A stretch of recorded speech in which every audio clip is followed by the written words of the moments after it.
Yeah, thank you very much. So maybe as I recall from last time, we talked about regularization.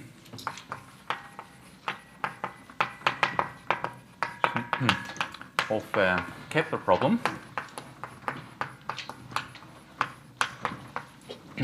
for negative energy.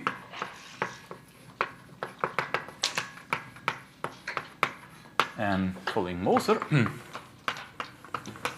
And what we've seen is that we can embed, after reparametrization, the Kepler flow into the geodesic flow of S2. Namely, what we first do, we interchange fiber and base. And this is from T star R2 to T star R2. And then we embed this into T star S2. And now there is a different, a related but slightly different regularization, which is due to Levi-Civita. So maybe for the topology, so after regularization,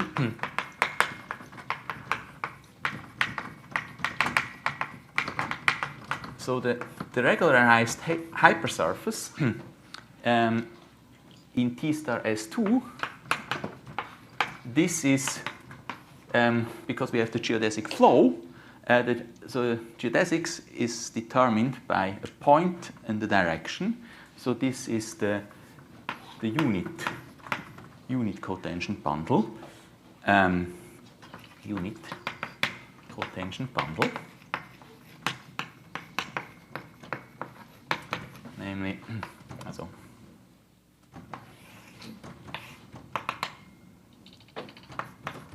So geodesic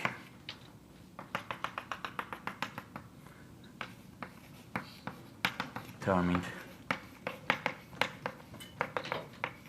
by starting point and starting unit direction.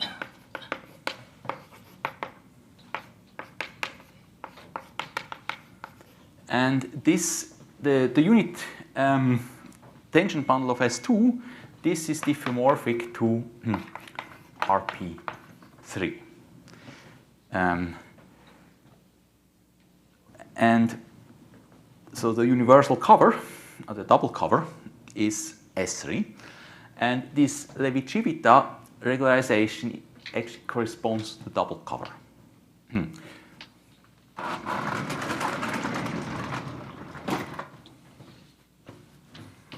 Levi-Civita is a kind of a double cover. But actually, Levi-Civita is older. So, and it was even used before Levi-Civita. So so I think this was figured out by Jean Sinet, one of his people in his group, that this you can already find this regularization in a paper by Gourzat in the 19th century. So it's already used by Gourzat.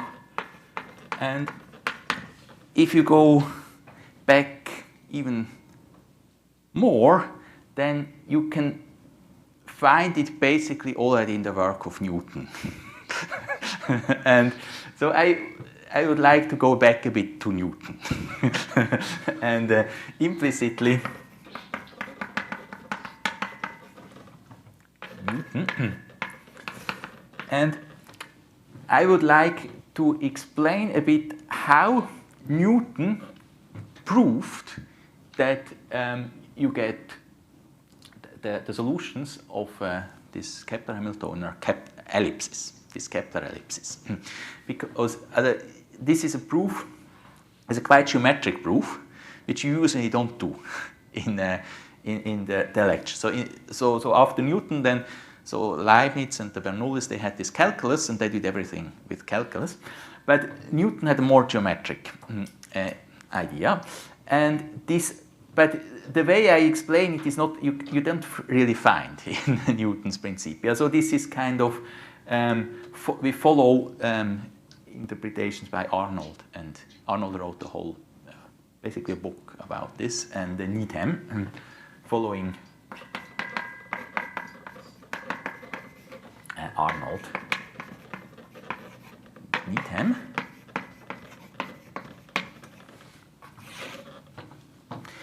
So maybe recall the following thing. So in symplectic geometry, we like cotangent bundle. So we have also cotangent bundle. This has the has canonical symplectic form, and because it has a canonical one form, namely we have the canonical one form, so the Liouville one form,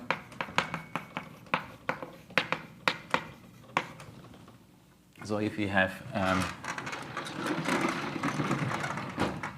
if n is a manifold, and so this is physics term, this is the configuration space,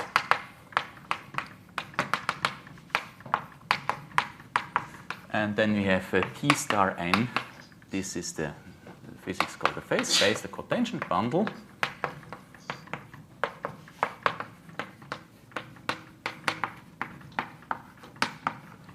And if you have a point here, then so you can do the following thing. So here we have n, so here we have T star n, so we have E, and here we have the projection. Then we have here the PE, and then we want to compute the Liouville one form E at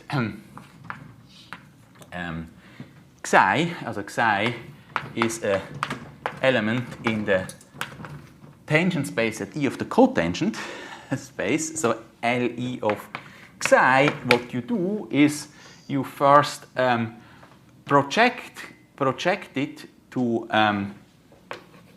dPe Xi, so that's here, dPe Xi. This is an element in the tangent space of E, and then you apply Xi to it, because Xi, sorry, not Xi, E, because E you can also interpret as cotangent vector in its fiber. So this you interpret as TPE star n, and then you have the dual pairing. So this is just given. So we don't need to vary anything. And then so for in the physical transformation, we should keep this cotangent bundle structure. So we omega just d lambda, and actually the physical transformation preserve this lambda. So if we have phi from n1 to n2 a diffeo, then we have so we have x here, so we have d phi x from tx n1 to t phi x n2, and linear isomorphism, and then we have the dual. So the dual would go from the dual space here to here, but then we take inverse from the dual x n1 to t star phi x n2, and so let's define maybe t star phi from t star n1 to t star n2, which maps x xi to phi x d phi x star well, xi. This is actually exact symplectomorphism. So we have d star phi, the Liouville 1 form, and 2 pullback is just 1. So everything is natural. So we should look at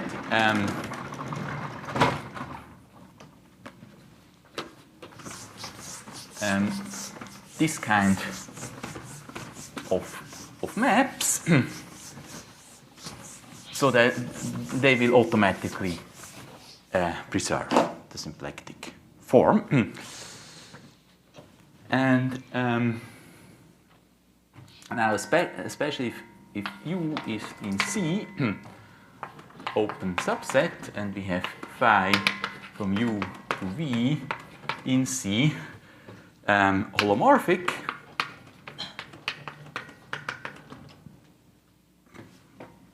then we can write this d star phi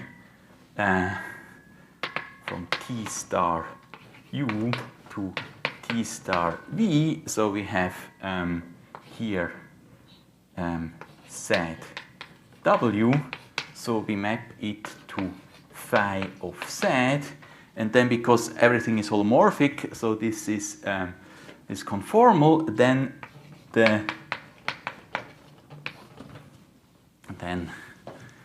this part, so now I just take, this is just the complex derivative. The complex derivative defined by square. So this is a complex number. So this is just complex multiplication. Or equivalently, I can write this as phi of Z W divided by phi prime Z bar. And bar is complex conjugation.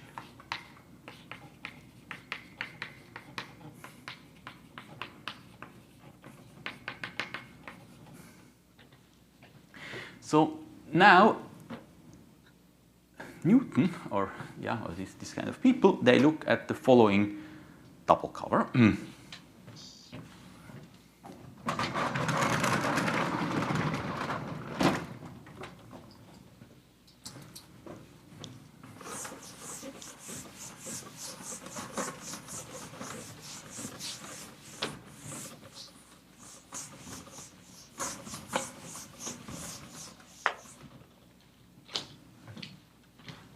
So we have L from C to C, we just map Z to Z square, here, complex square. And then this is also referred to as contragradient. This map here, let's call this L. So this is this D star L from T star C to T star C. This maps Z W to Z square, and then we take W divided, so the derivative is 2Z, and so we have to take complex conjugation, so it's 2Z bar. And this is our old QP. So if you look in some literature, then you will find on the Levi-Civita transformation, sometimes they do it not quite like this. Sometimes they have here a 2 and here no 2, and then it's not symplectic, then it's symplectic up to a factor. But if you do it like this, then by this general nonsense, this is symplectic map. So or you can, if you talk to an astronomer, he will just tell you, so you have to change coordinates, you have to replace Q by Z square and P by W divided by 2Z bar. So it's kind of a fancy coordinate change of coordinates. And now let's do this change of coordinates. And let's do it for the Kepler problem, but let's already do the regularized Kepler problem. Also, recall from yesterday, so we had the Kepler Hamiltonian.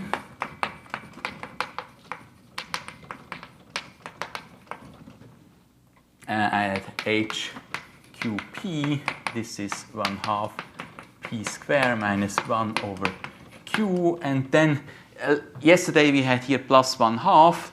Maybe let's be today a bit more general and just add plus c equals 0 for negative energy. So let's suppose c is bigger 0. So then if you take c to the other side, it's minus c. So this is less than 0. And then we already multiplied this by q. So we had k qp. This was q h qp. This is 1/2 p square plus c q minus 1. And now let's just do this change of coordinates. So let's write z square for q and w divided by 2z bar for p.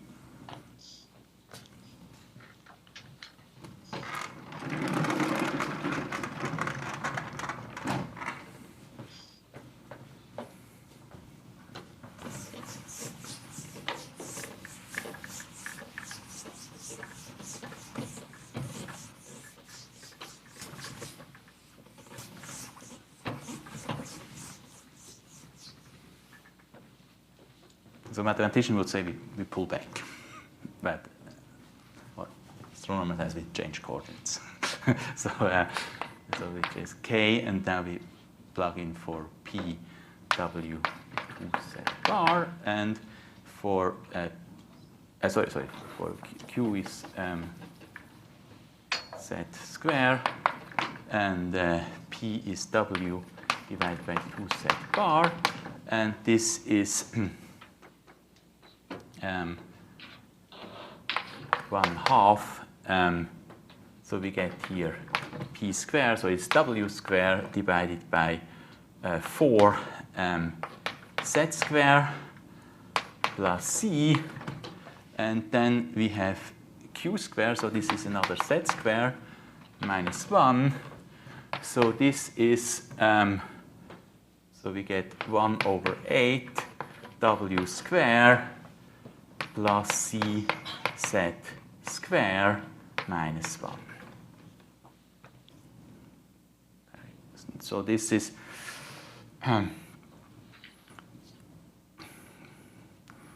this is you can think of this like kinetic energy. Now we have 1/8, so we have maybe a bit scaled down. So that's, some people don't like so much this 1/8, and for that reason they put here, take away this 2 and put it here, and then they put this factor 4 into the symplectic form. But it doesn't matter. So up to some uniform scaling, and this is now just the quadratic potential. So we have two coordinates, so you can think of this as two uncoupled harmonic oscillators. This is the Hamiltonian of two uncoupled oscillators.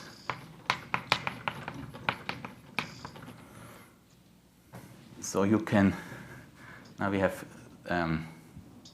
all these things are very close. So Kepler flow, geodesic flow S2, and the flow of two uncoupled oscillators. And then how did Newton figure out the Kepler ellipses? So now for the uncoupled oscillator, this is easy to see the solution. So here the solutions are also ellipses. But there is a difference, because the Kepler ellipses, they have the focus of the Kepler ellipse is the origin. And here is the origin, the center of the ellipse. So the solutions, these are ellipses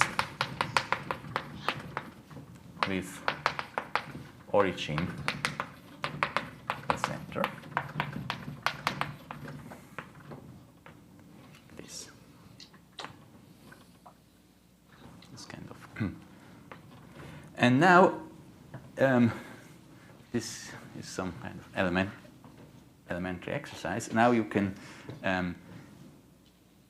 do some elementary geometry and see that this map Z to Z square, this maps ellipses with the origin in the center to ellipses with origin a focus. And then, so this is some elementary geometric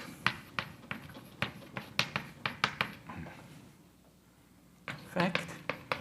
So this L from C to C, Z goes to Z square. This maps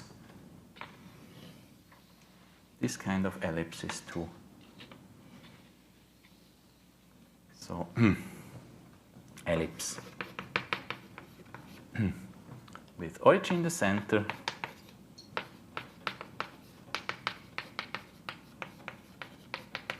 to ellipse with origin a focus.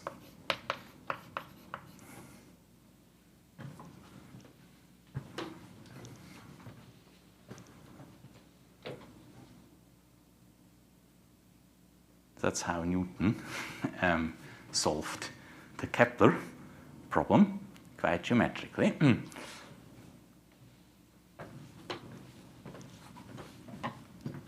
So that there is one exception. So the solution are ellipses, or the limit case is just intervals. And this.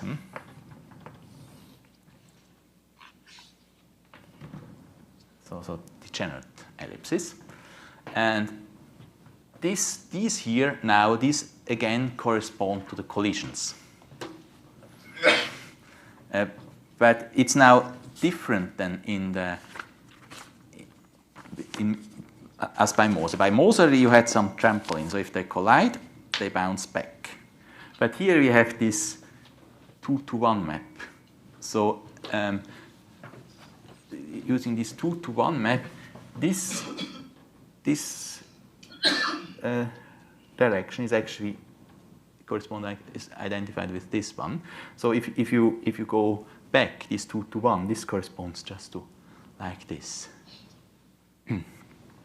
So that so this Levi-Civita also regularizes. So also after this, you make one more thing. You go to double cover and regularize.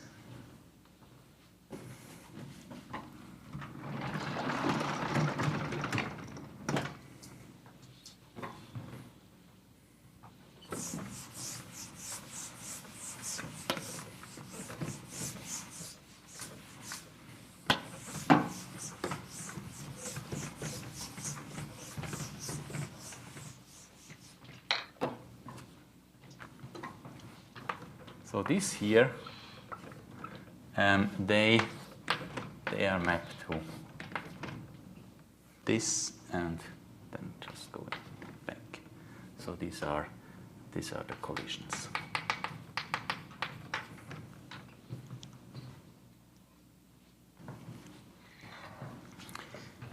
Good. And so actually this. So we can now think of this L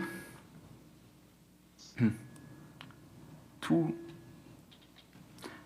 here I was maybe a bit too bold, because I should here remove a little bit because I divide here by z bar. So so I have to take out something. So z is in C without 0, and W can be anything. But you can extend this map a bit. So you can extend this map to C2 minus 0, and then you get the double cover to the cotangent bundle of S2 where you remove the 0 section.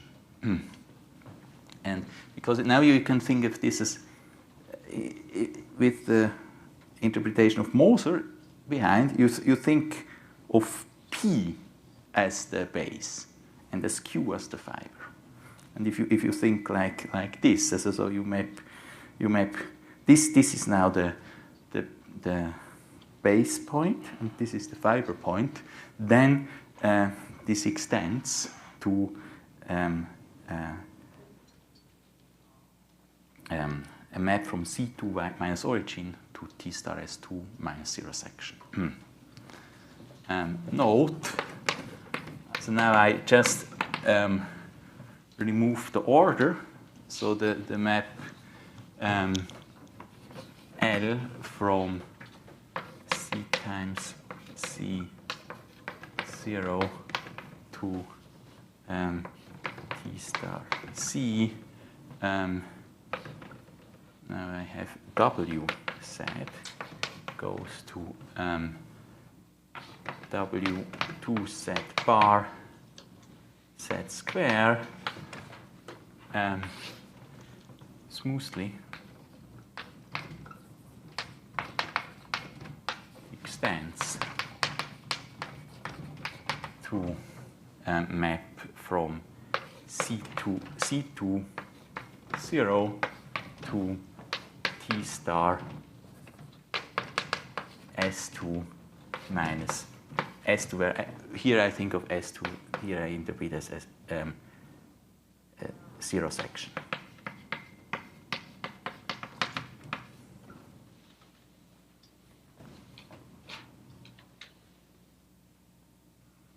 So it's, and so this is really 2 to 1. So and if you have here the unit tangent bundle here, this will be pulled back to S3. And what you can also check is that if you have here a fiber-wise star-shaped hypersurface, then if you pull it back, you get star-shaped here.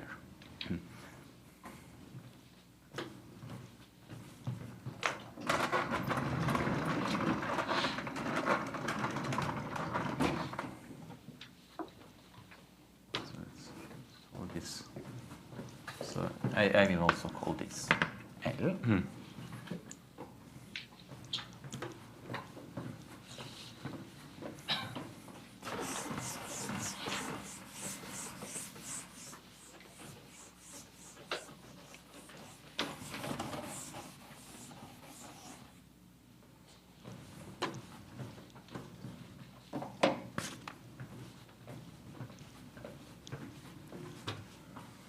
Properties of L.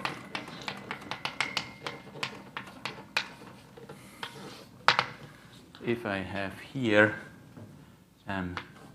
sigma in T star S2 fiber-wise star-shaped, so I have here is S2, and then in each fiber I have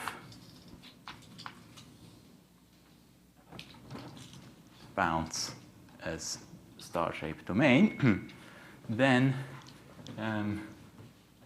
I have here inverse sigma in C2 origin.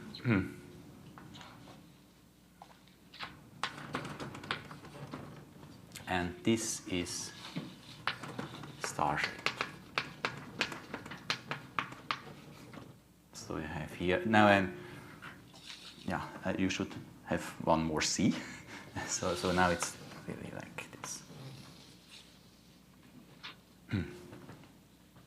So therefore, the result I told you yesterday that if we look at the regularization of the restricted three-body problem for negative energy, also for energy below the first critical value, and for a bounding component, this was fiber-wise star-shaped. So equivalently, you can say the preimage under Levi-Civita is star-shaped in C2.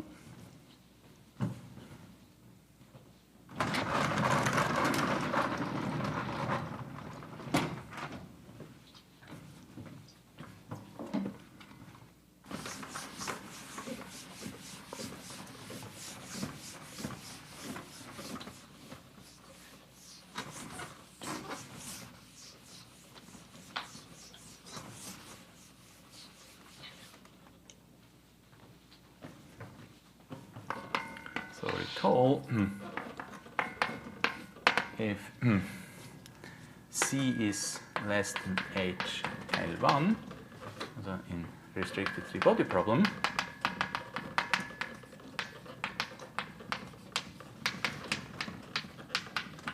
the first critical value,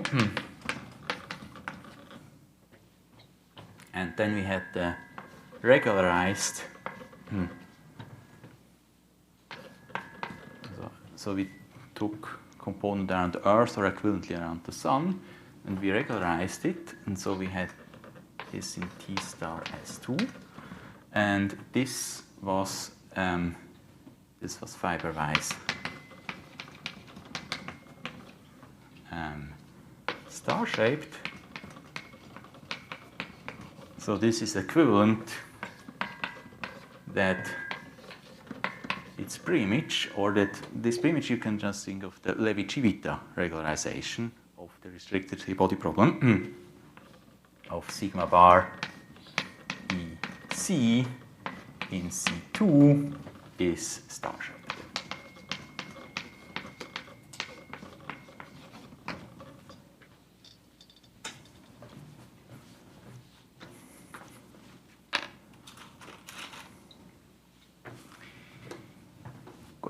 So that's what I wanted to talk about regularization. There are questions? Now, I want to mention two famous periodic orbits in the restricted three-body problem. And these are the retrograde and the direct periodic orbit. Retrograde and direct periodic orbit.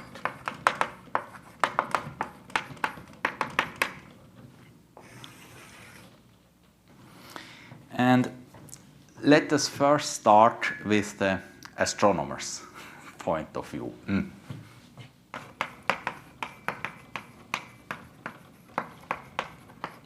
Point of view.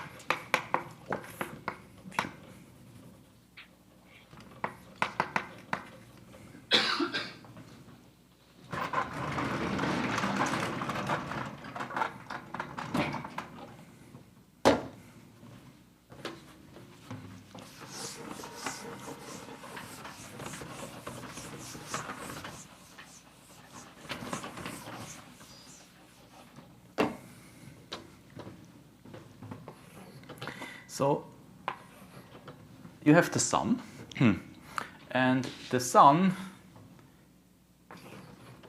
this rotates. And then planets, so P is now some planet, and planets go around the Sun. And so at least the 8 planets we have, they all do the same thing. They all go the same direction as the Sun rotates. And then the planets also rotate. And usually they rotate in the same direction. But usually it means in 6 of 8 cases. So Venus is opposite. Venus does this. So in Venus, the sun rises in the west and sets in the east. And Uranus is also like Venus, but Uranus is very, very strange. So Uranus is, so that their axis of rotation is somehow very much tilted. So also we have from statistical points of view, it's not so good to say most if you have just 8, but general, or the generic, maybe generic planet.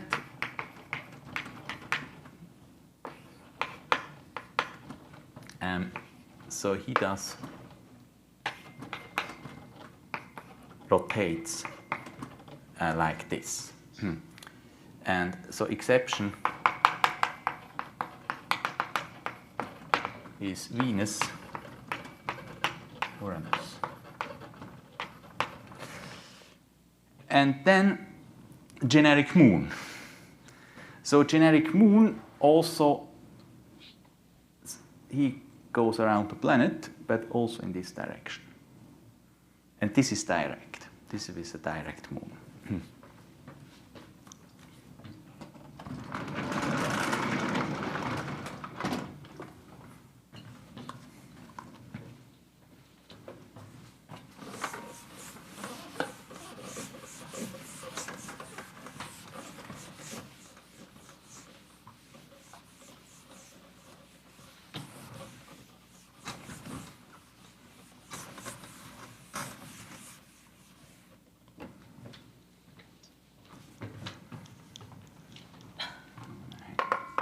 Moon.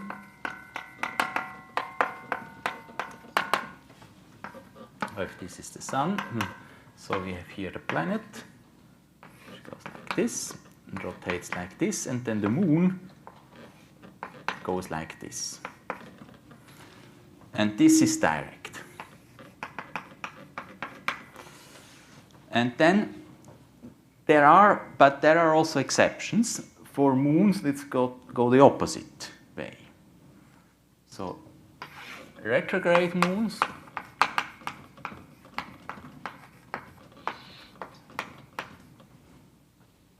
that would be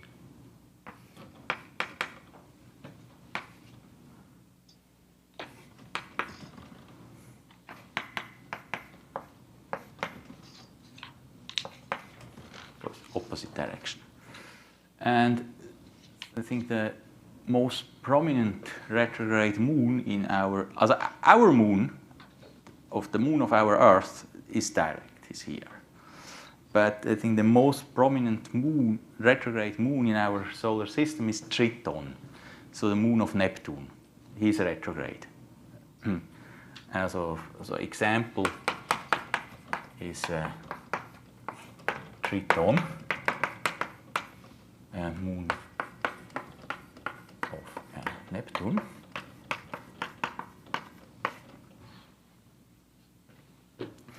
But you see, as for astronomers, direct orbits are much more important than retrograde ones. So more moons are direct than retrograde. So except maybe if you're really a fan of Triton, you want to study retrograde moon. Mathematicians are a bit different. So for mathematicians, so of course mathematicians, they first ask, yeah, what is a moon? Does it really exist? And so they ask, is there a periodic orbit which does this? Or is there a periodic orbit which does this? And the funny thing is, this is much easier to prove that there exists a retrograde periodic orbit. So for this, for low energy is okay, but for high energy, I don't know actually an analytic proof of existence of this direct periodic orbit. Also, they exist, we can see numerically. But and so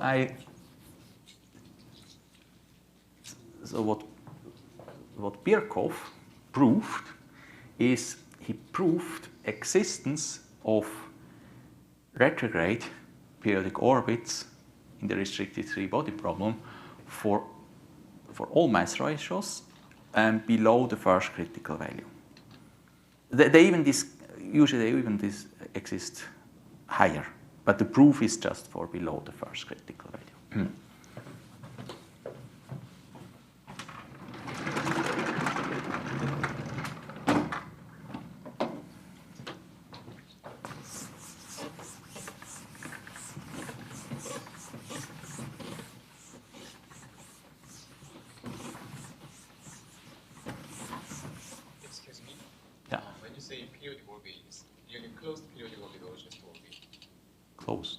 Closed periodic orbit.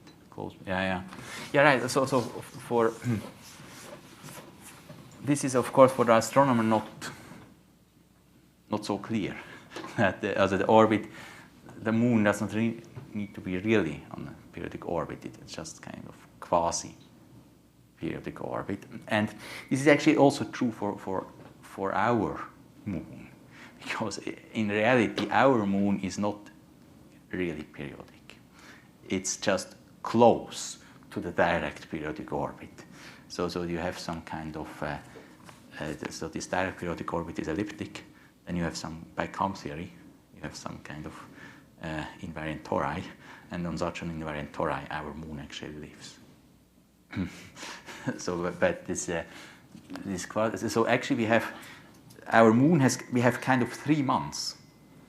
So we have the synodic months, anomalistic months, and draconitic months. And we have these 3, because it's quasi it's a 3-dimensional torus. Also, our moon is actually in spatial problem. So we have a 3-dimensional torus with 3 periods. And these are these three months. And these months, that we have these 3 months, this already the Babylonians knew. So, but they just by observations, they could figure out that they are kind of looking at the series. They could figure out that there are kind of these 3 movements which are above each other. But a dynamical explanation of this is extremely difficult. So let's go to Birkhoff. This is actually 1915 he proved this.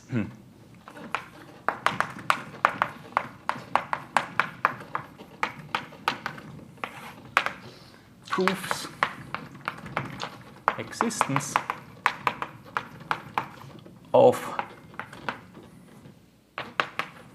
retrograde periodic orbits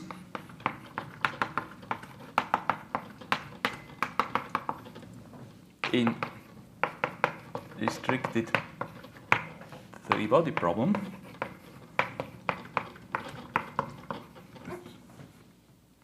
for all mass ratios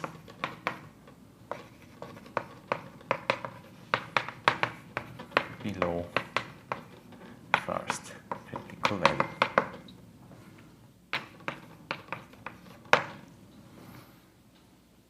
So what I would like to explain, so he proves this in the restricted 3-body problem and proves this as well in Hill's lunar problem. And I would like to explain the proof for Hill's lunar problem for several purposes. So first, it's also good to know that there exists this Hill's lunar problem, because just the existence of this Hill's lunar problem is also kind of interesting fact. And in Hill's lunar problem, you gain one more symmetry than you have in the restricted 3-body problem. And thanks to this symmetry, the proof in Hill's lunar problem is much simpler than the one in the restricted 3-body problem. And in the restricted 3-body problem, we will give Birkhoff's proof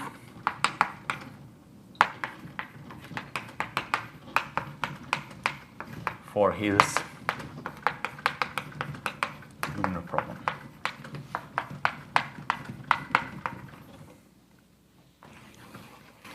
And so let me first introduce what is Hill's lunar problem.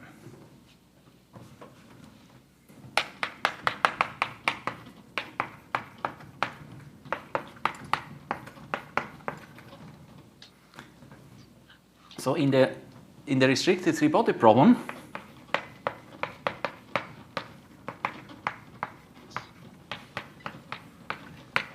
so we had two primaries, S, Sun, and Earth, but yeah, maybe Sun is bigger than the Earth, but you could still compare them. They're of similar size, and then they are much, much bigger than the Moon. So the Moon was massless.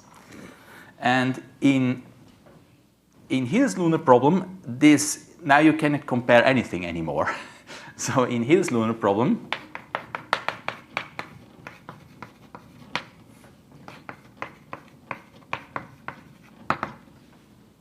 you have the Sun is extremely much heavier than the Earth, and the Earth is extremely much heavier than the Moon. Now you can think, yeah, you can basically ignore the Earth because the Sun is so heavy, but this is not true because what you assume in Hill's lunar problem that the Moon is very close to the Earth. So that because it's very close, the forces are still comparable.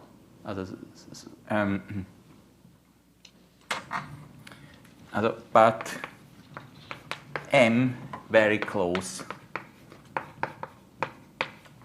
to E.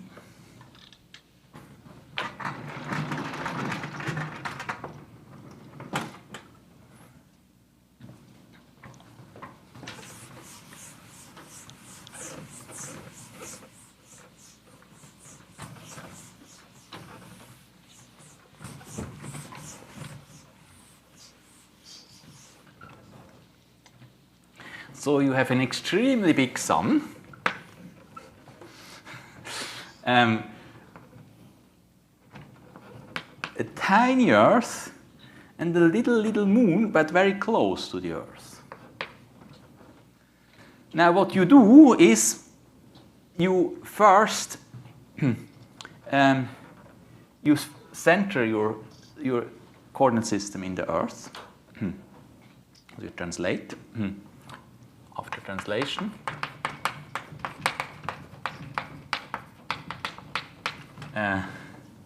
center of coordinate system E,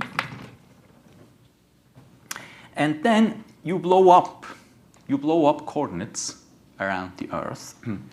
So we have here the mass of the Sun is 1 minus mu, and the mass of the Earth is mu, but mu is now extremely tiny, and so we have here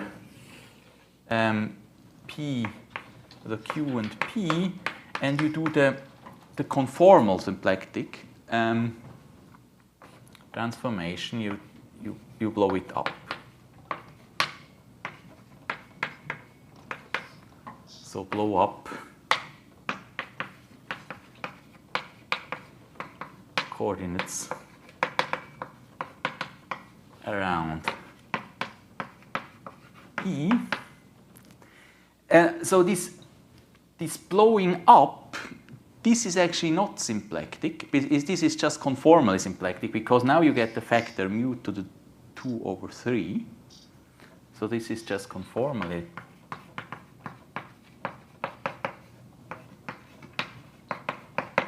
And because this is the symplectic form gets a conformal factor, so but what actually counts for the dynamics is the Hamiltonian vector field. So if we give the Hamiltonian also this factor, then the Hamiltonian vector field does not change, and we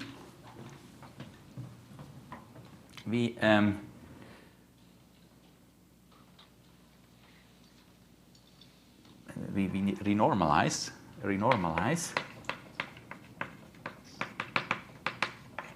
Hamiltonian.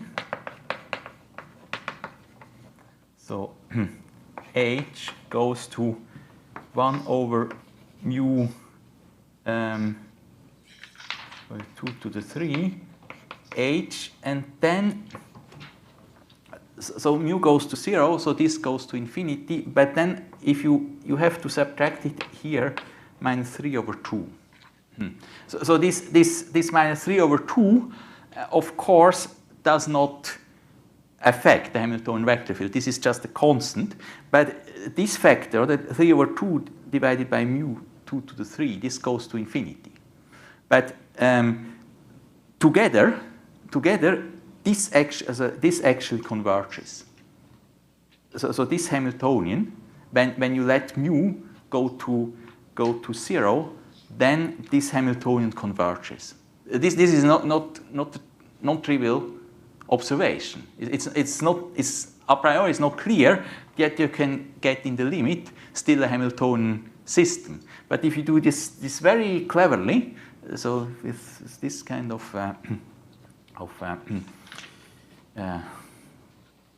factor, then you get the limit Hamiltonian system, and this is Hill's lunar problem. So what's always a bit confusing, the energy in Hill's lunar problem is not the old energy.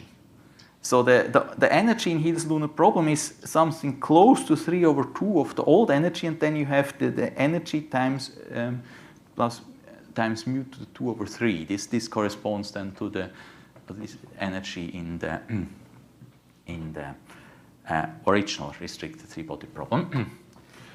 And this h also depends on mu, and this converges as mu goes to 0. And so if you you can do this by yourself. So it's an actual, you just do Taylor.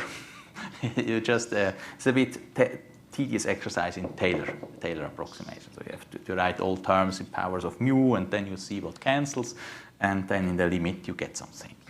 And what you get, I tell you. So the limit Hamiltonian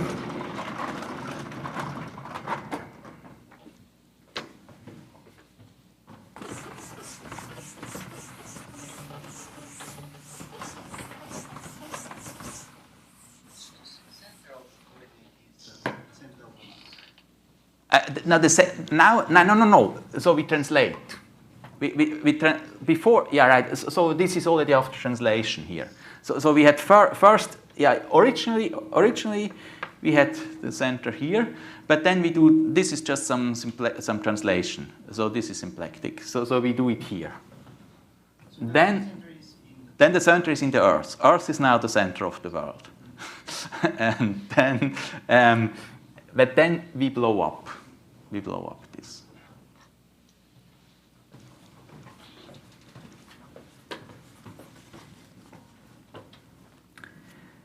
So the Hill's lunar Hamiltonian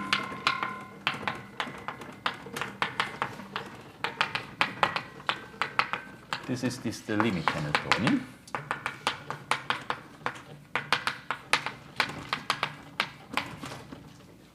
And I just write down the answer, H2P. This is 1/2 P1 plus Q2 square plus P2 minus Q1 square minus 1 over Q minus 3 over 2 Q1 square. This is to get if you do all this Taylor approximation. So, but let me give some kind of physical discussion why this makes sense. So, what kind of forces do we see? So, what we still see is we still see the Coriolis force. We have still this twist here.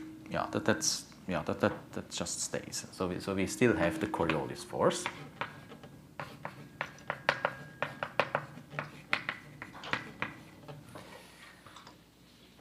This is clear. This is the gravitational force of the Earth.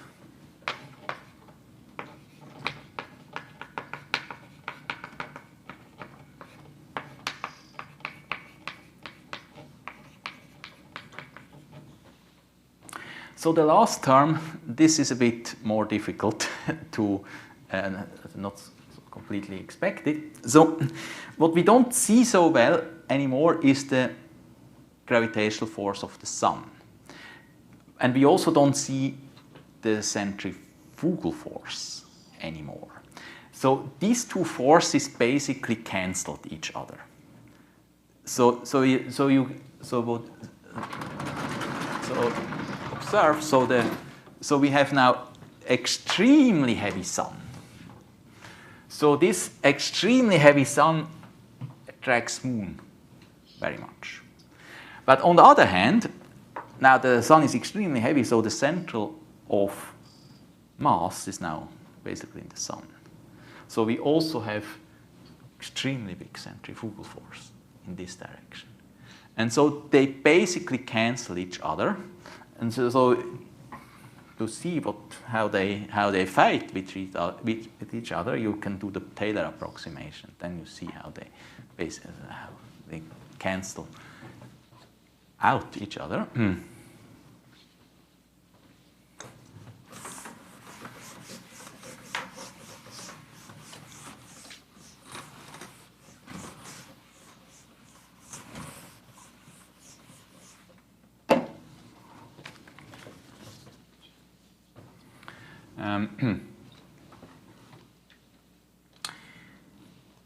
So we have centrifugal force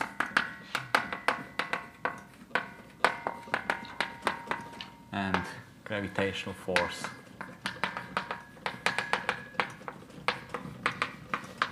Sun.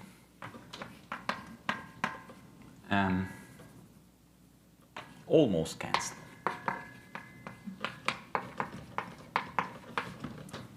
Here the big Sun, and here we have the big, so this is a big gravitational force of the Sun.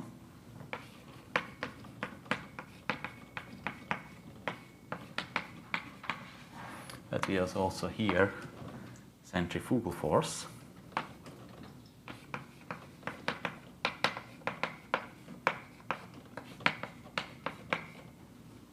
And what remains is this third term. And this third term you can think of as kind of tidal force. So it's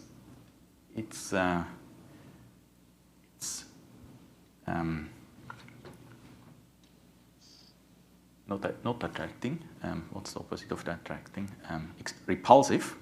It's repulsive, and this is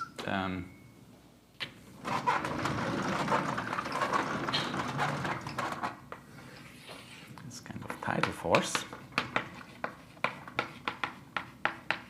So if you have here, so you have this tidal force. It's here and here. So same. It's like the ocean. You can feel the force this side and on this side, this direction. So that's it's hard. Also, this is just what remains out of these two forces. But then these two things together, they just depend on Q. So let's call this UQ. This is again effective potential.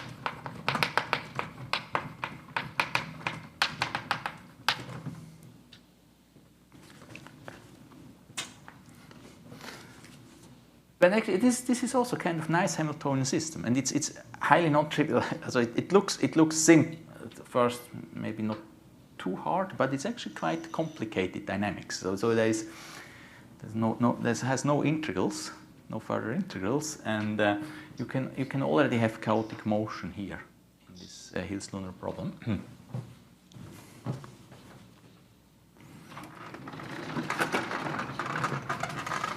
But now there happens something a bit surprising, and this is that we gain an additional symmetry in the Hills-Lunar problem, which is not clear from its derivation.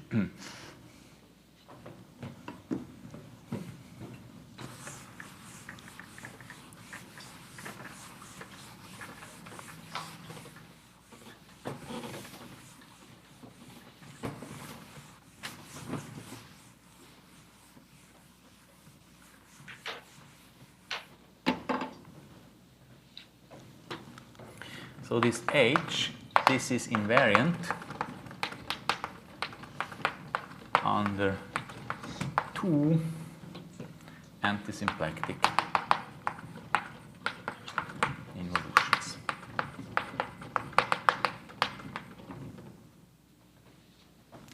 So the first one is row 1 from P star 2, Q1, Q2, P1, P2.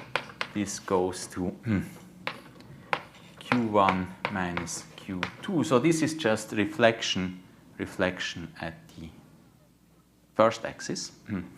And then you have here minus P1, P2. That's basically also a reflection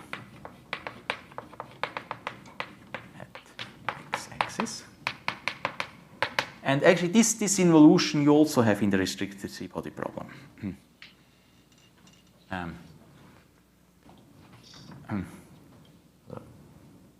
Restricted three-body problem. Also invariant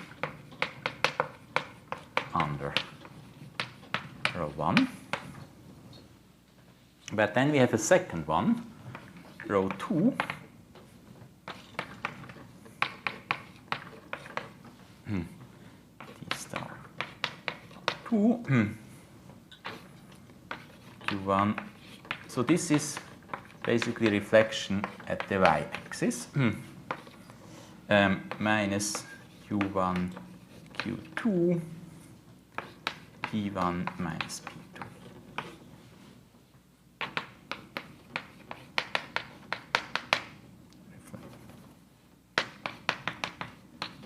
Y-axis.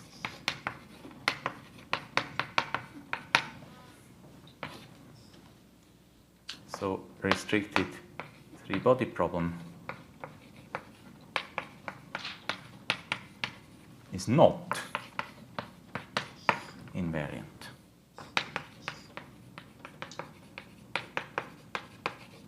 Under row 2.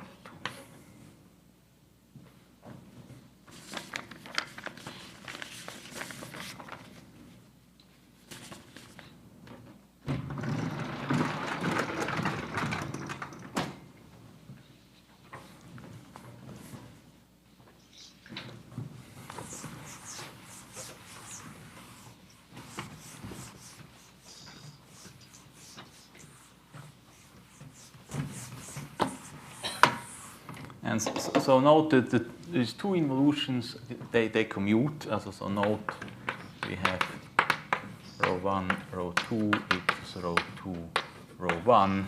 This is the symplectic involution. QP goes to minus Q minus P. This is symplectic involution.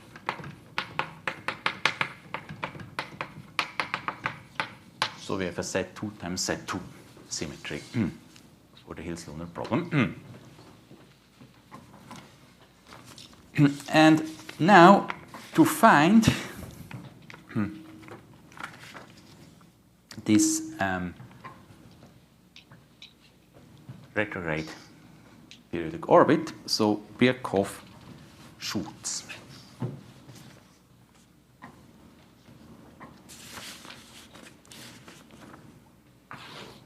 Birkhoff's shooting method.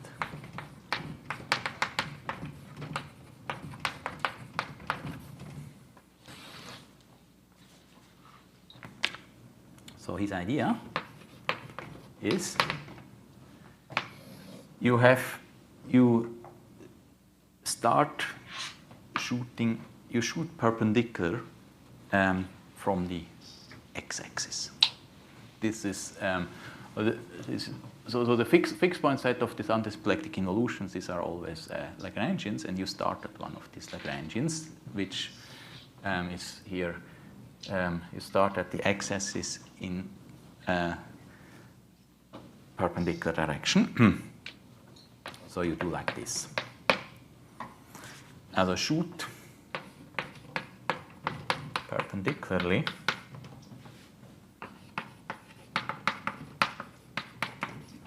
from x-axis.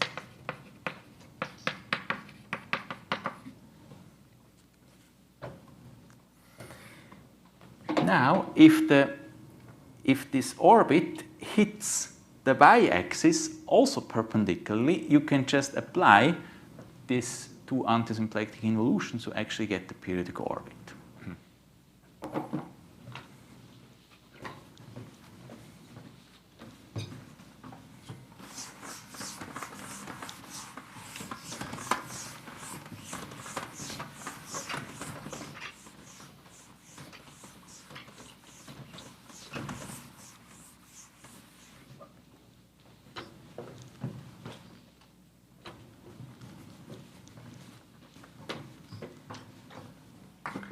If orbit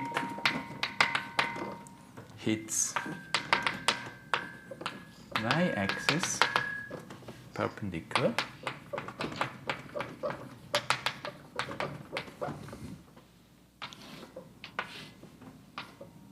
this,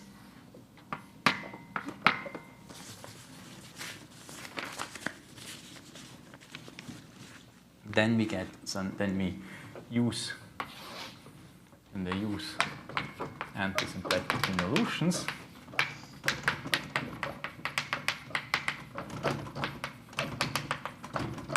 So we first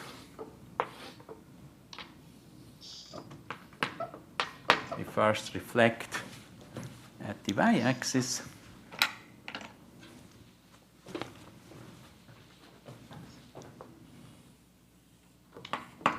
and then reflect the whole thing at the x-axis. Then we have a periodic orbit.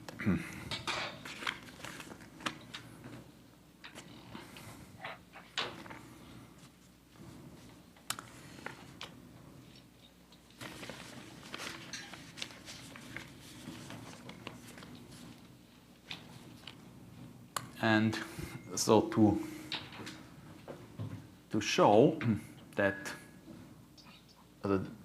this is then our retrograde one. So to show that this exists, yeah, we have to show that this exists.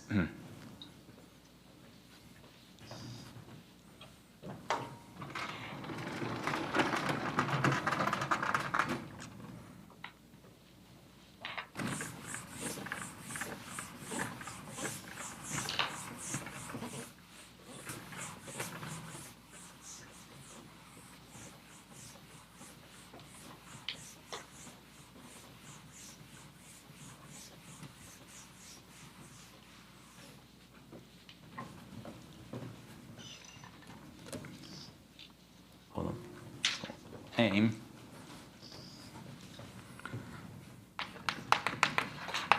prove existence of such a thing.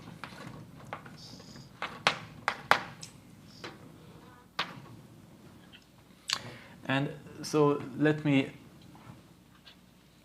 mention some facts about also some elementary facts about this Hilsner problem. About this Hilsner problem. So some facts about H. So we have H QP. This is 1/2 p square minus. No, we had also twist.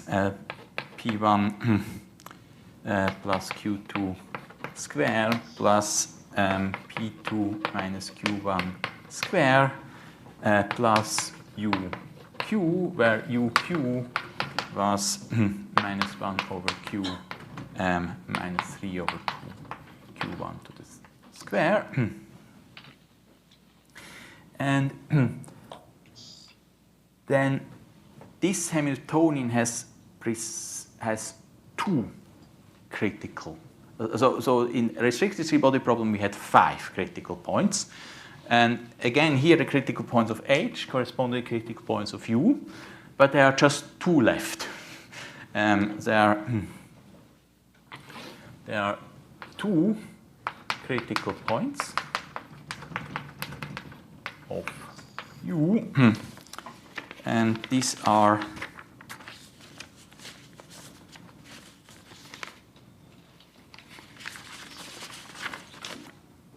at plus minus 3 minus 1 over 3, 0. So like here is the origin, here is the Earth, then here is one of this, and here is the other of this. But there's 2 critical points, but they have the same critical value. Yeah, this is actually clear because everything is invariant on the reflection at the y-axis. And we have 1 critical value. Yes, you just plug in this into U, also U plus minus 3 minus 1 over 3, 0, and then if you compute it, so what comes out is minus 3 over 4 to the 3 over 2 for some reason. So this is these are the remains of the Lagrange points L1 and L2. So the Lagrange, so you have to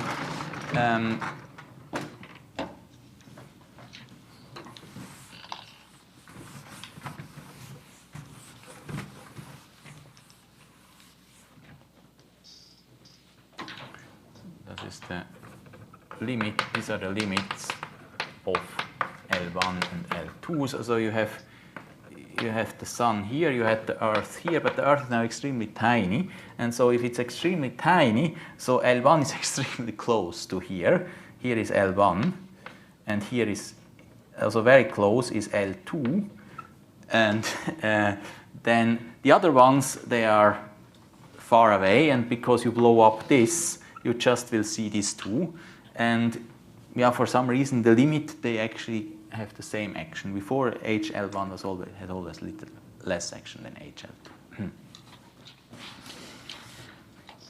And then if you compute the Hamilton's equation, so Hamilton's equation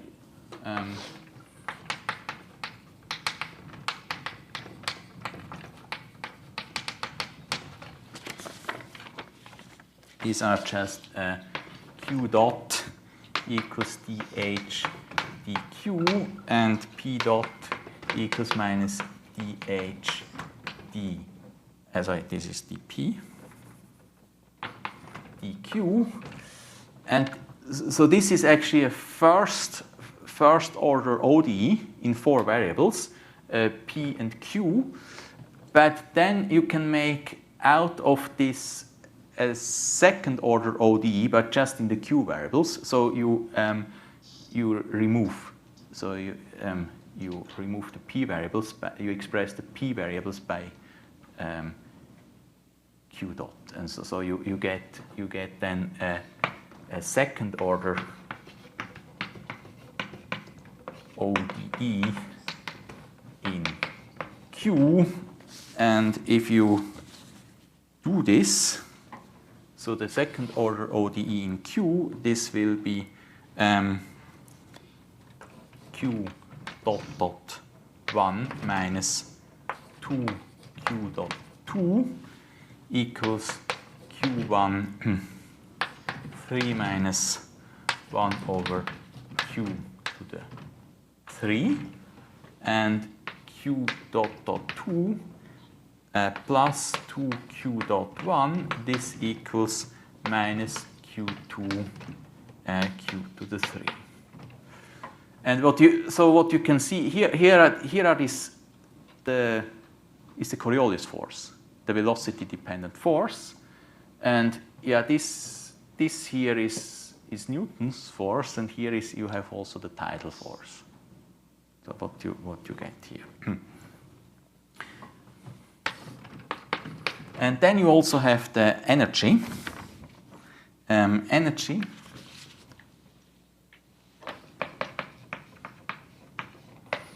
And if you express the energy, but not with P and Q, but you replace P by the Q dot, you will actually have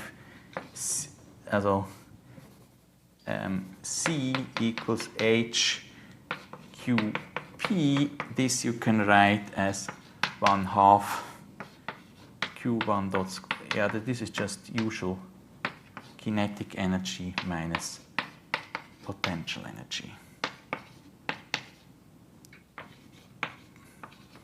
Let's call this 2.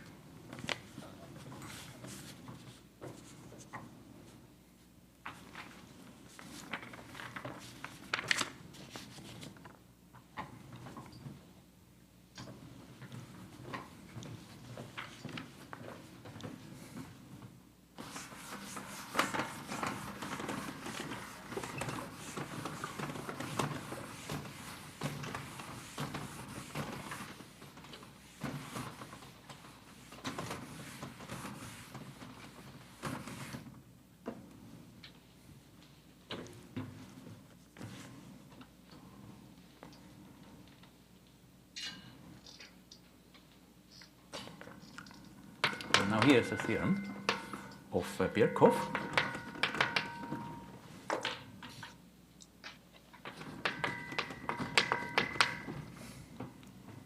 So assume C is less than minus 3/4, 3/2. So this is less than the critical value. Then there exists tau bigger 0. And Q1, Q2 from 0 tau to minus infinity 0, 0 times 0 infinity. Solution of this, of this second order ODE, and the energy constraint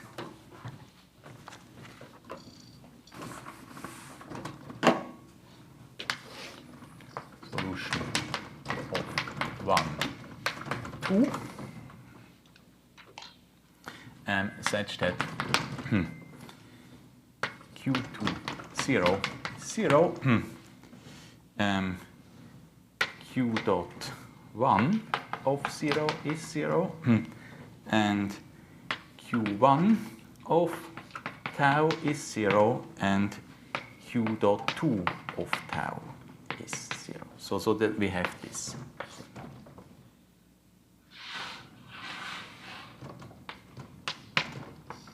And we are always in this quadrant. We don't do something like this.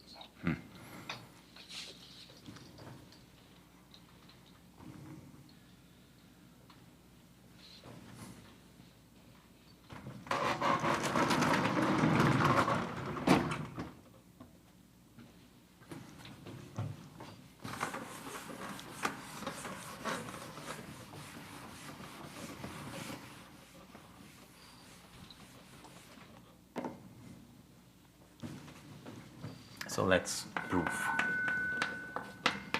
this theorem.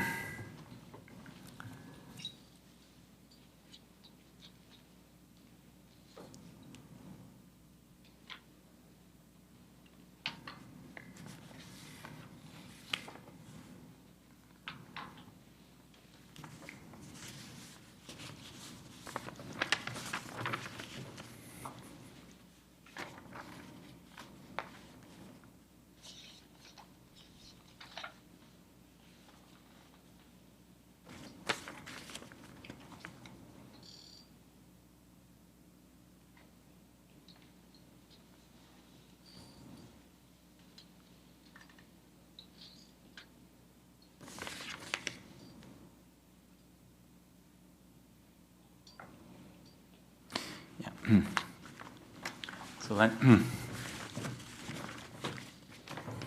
let us write fc from 0 infinity to r.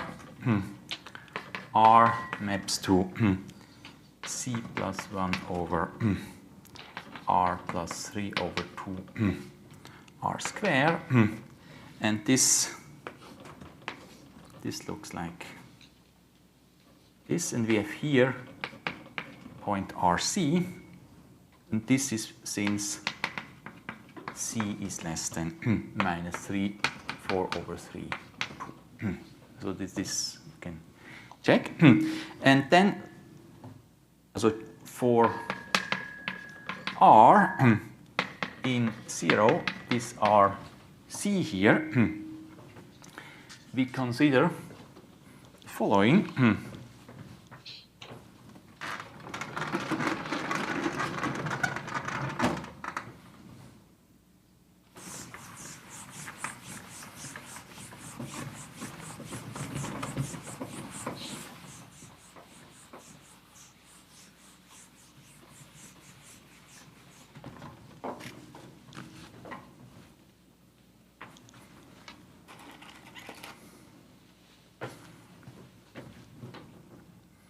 Consider QR from 0 infinity to R2 a solution of our second order ODE of 2, and I have to give you the initial condition. With initial condition,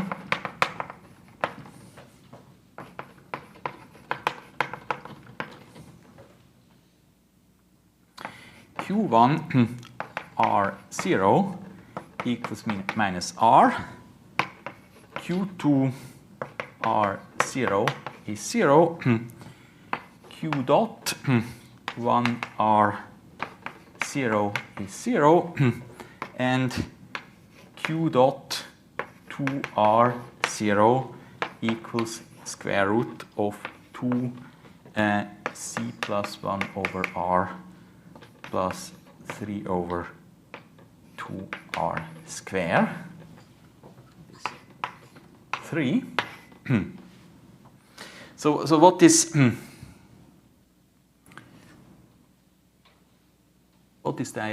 idea? So we want to find this here where we hit perpendicular, but we start moving here, and we always shoot perpendicular, and then we move, and hope that at some point we will find a point where we hit perpendicular. So here we just, so this, here we have this, start at this minus R, and we shoot here.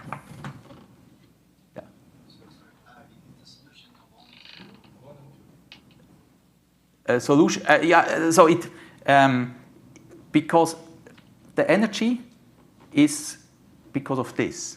Because I have here, energy is preserved. And I choose Q dot 2R so that the energy is C, and then because of preservation of energy, it always stays the same. Sorry. This is a solution of 1. sorry. A solution of 1, but it satisfies this, and so it satisfies 2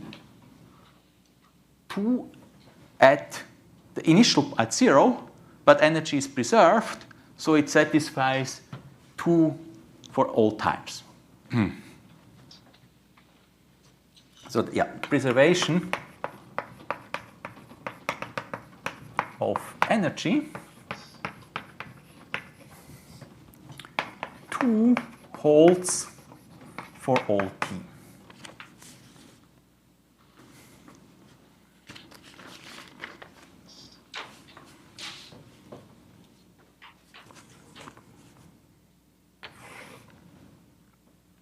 And now I believe, so a priori I don't know what happens with this.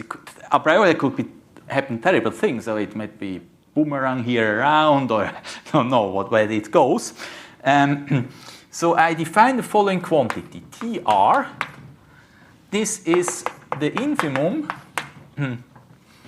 of the t in 0 infinity, such that Q2R of t is 0, or Q1R of t is 0.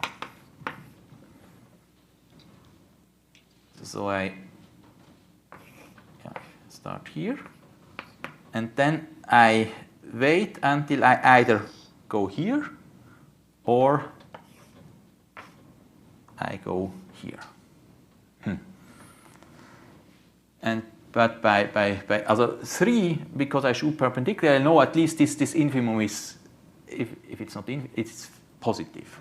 Also by 3 implies tau r is positive. And now the first claim is that it's finite, so that that I will not die looping here around. So that I either will go hit the x-axis or the y-axis. Not stay for all time in this second quadrant.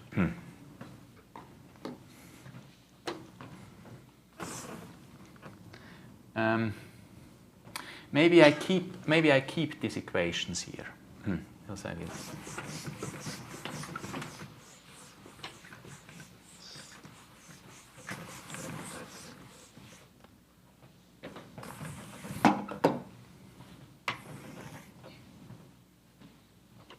So claim 1,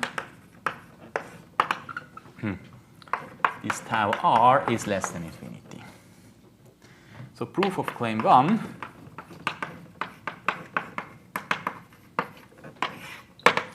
now here we really have to use the equation. So this is now not just some fancy symplectic holomorphic curve. So we really need to analyze these equations.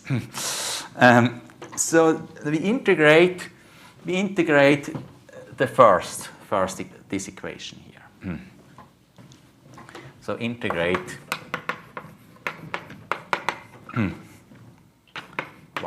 1. So if we integrate the second derivative, we get q dot 1 r of t. This equals q dot 1 r of 0, but this was 0 by our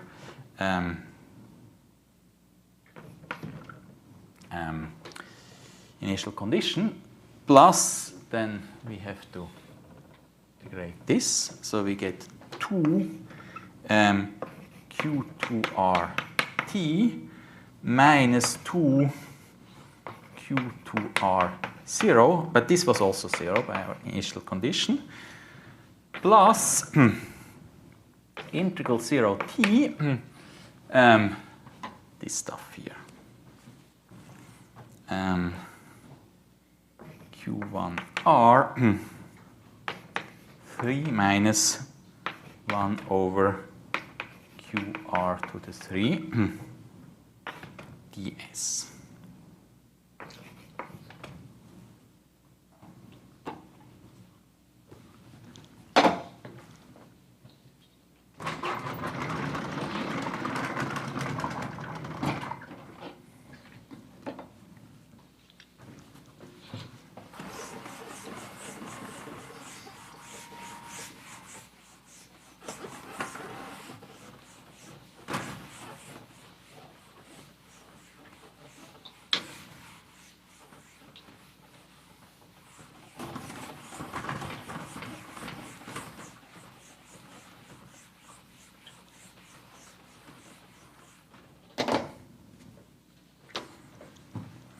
So this equals 2 q2 r of t plus integral 0 of t Q1 R 3 minus 1 over Q R3 ds.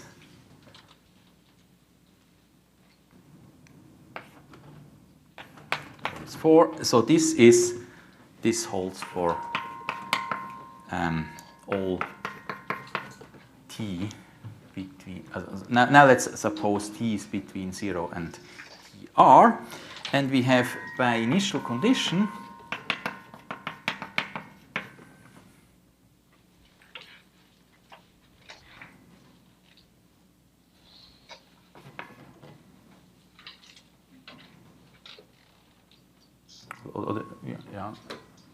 by initial conditions. we started shooting in the second quadrant, so we are as long as we didn't hit yet either the x or the y axis, we have that Q2 RT is bigger 0 or Q1 RT is less than 0. Let's call this 5.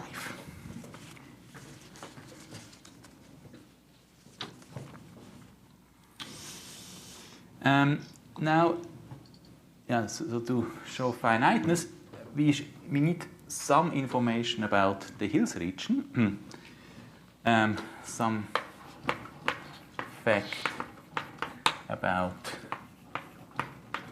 Hills region. So as in the restricted three-body problem, we define this. We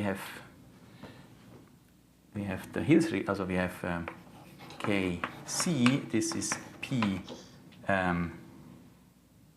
H inverse of C, or this is also the sublevel set Q in R2 0. QQ less than or equal C. And this Hills region, this has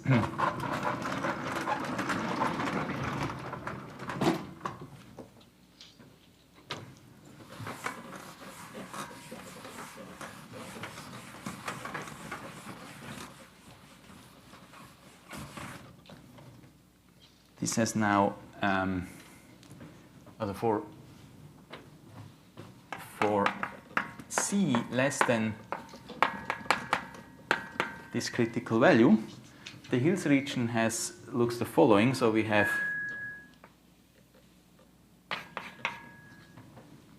a bounded component, and then we have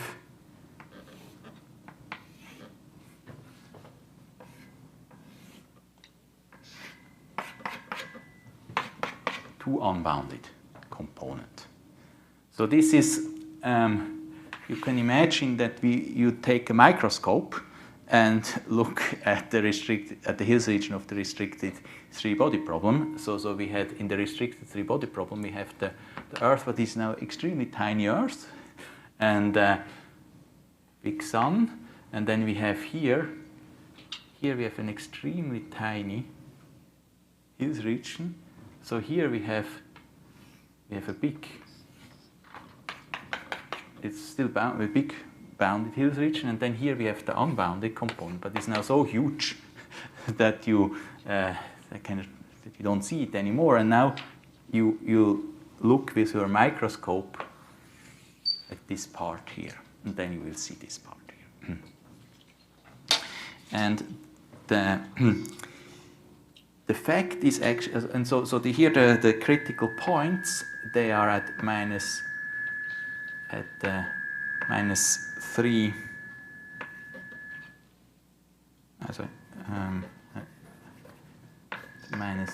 Minus 1 over 3, 0, and here is the critical point at 3 minus 1 over 3, 0. These are two Lagrange points.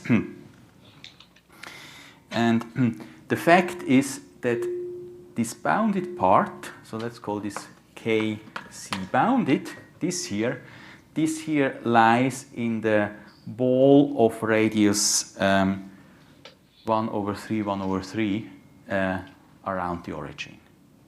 This you can, this check easily with the explicit description of the effective potential. And so the fact is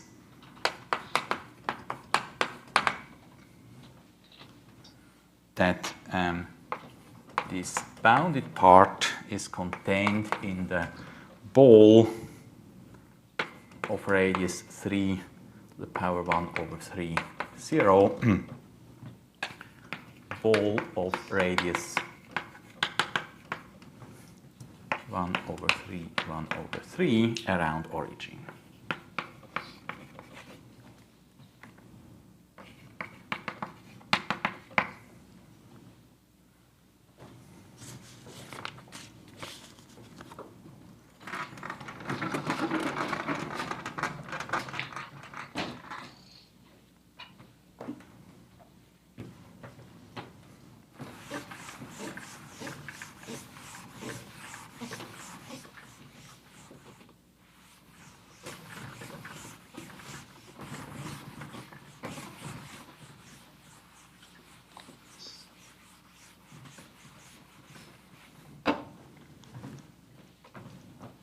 Here down at Hills region, and then here we have this ball. And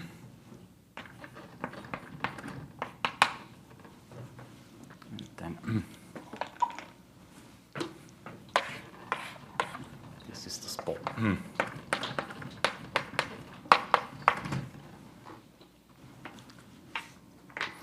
And then with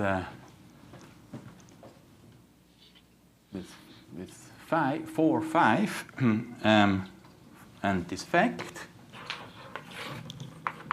4, 5 fact, they give us that Q dot R1 of t, this equals 2 Q 2R of t plus integral 0 t Q1R 3 minus 1/Q R3 ds. So this here is bigger 0. This here is less than 0, but this here is also less than 0 by the claim, or by the fact.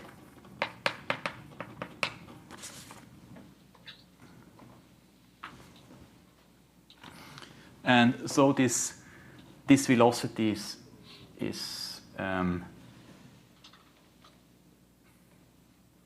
it's always positive. And so then after and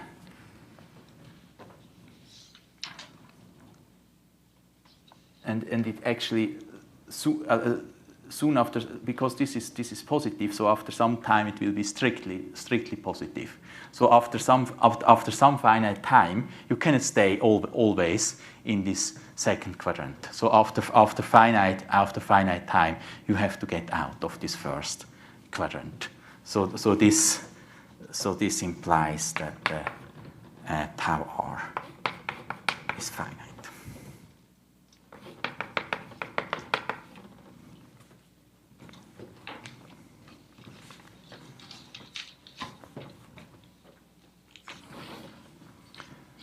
So here we really need the equation.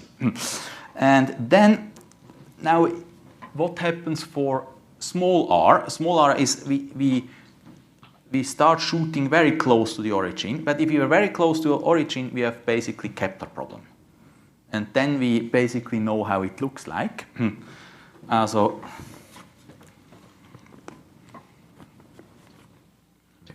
claim 2.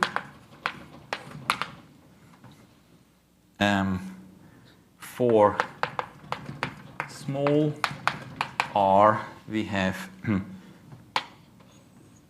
in the first alternative holds. So not so at tau r, q1 of r, tau r is 0. Also we have for small r we have this situation.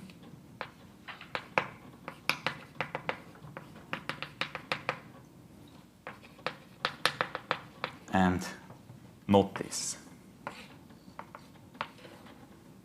So we know after some time we either hit the y-axis and the x-axis. I say for small r we will actually hit the y-axis, not this situation.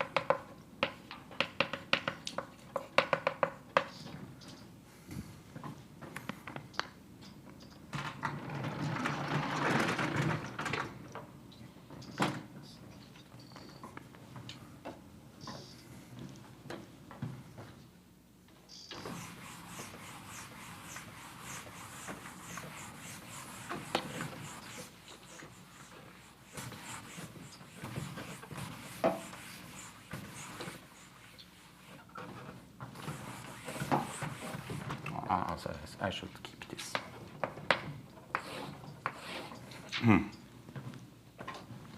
And the proof is just so close to origin. We have Kepler problem. Close to origin. Hilsner problem. Then you will. If you're very close to the Earth, you will feel the gravitational force of the Earth and the Sun, and so it doesn't matter. Then we have basically Kepler problem.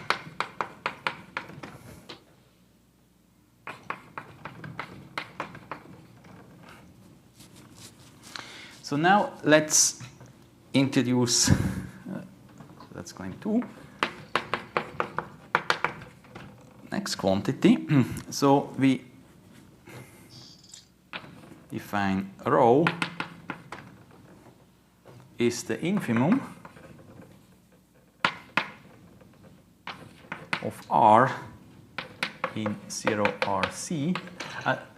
Recall that this RC, this is just here.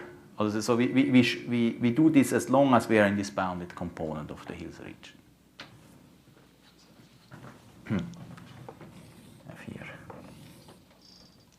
This length, this here is RC, and I do this as long as I'm here.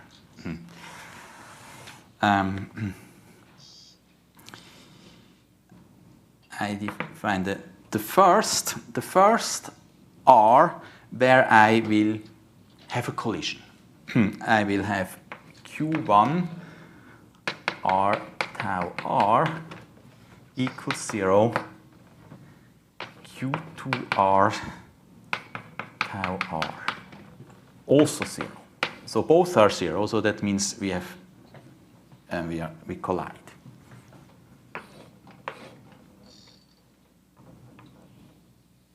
Like this. And so a priori we don't know if this really happens. So this will actually happen. So somehow Birkhoff gives you more than you want, since he proves that you actually at one point will get such a collision, which is also an interesting orbit. But and somehow to carry out his proof, he needs this fact that he has this collision.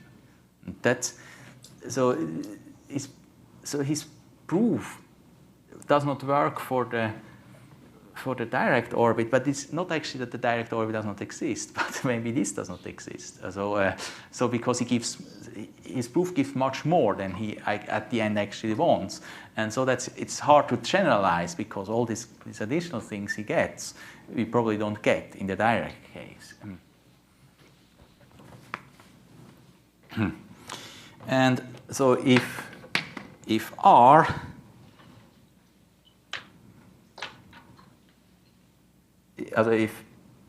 if this set here is empty, set rho equals RC.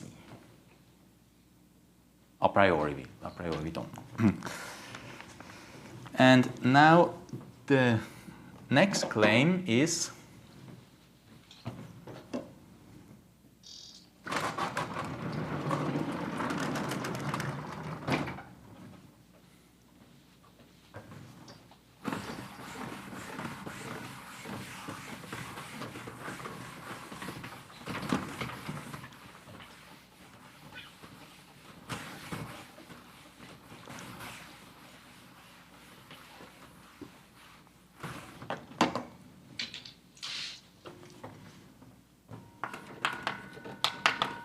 3,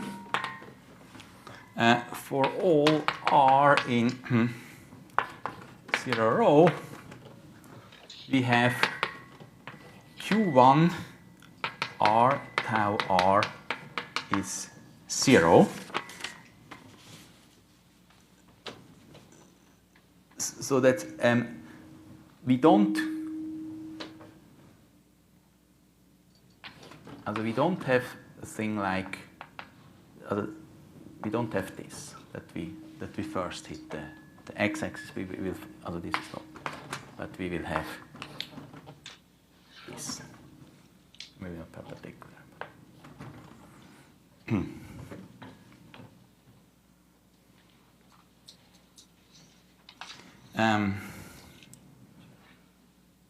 As a proof of claim 3,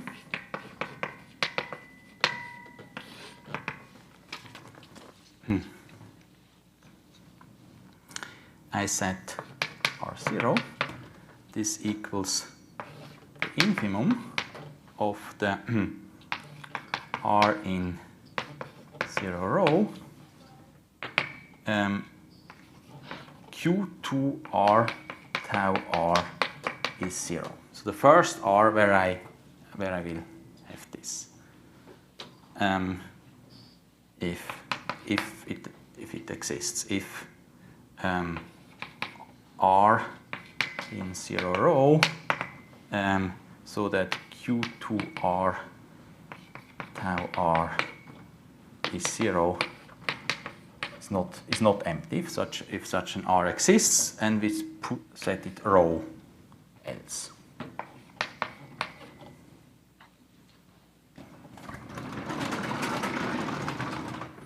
And so to show the claim, I actually want to prove that R0 is rho, that it does not happen.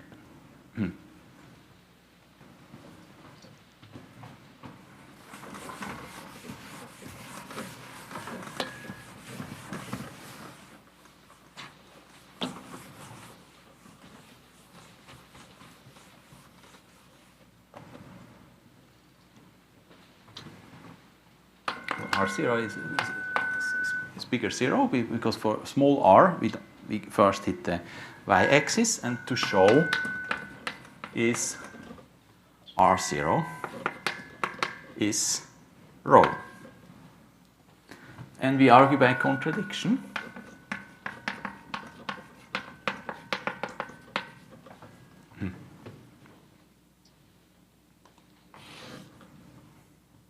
So otherwise,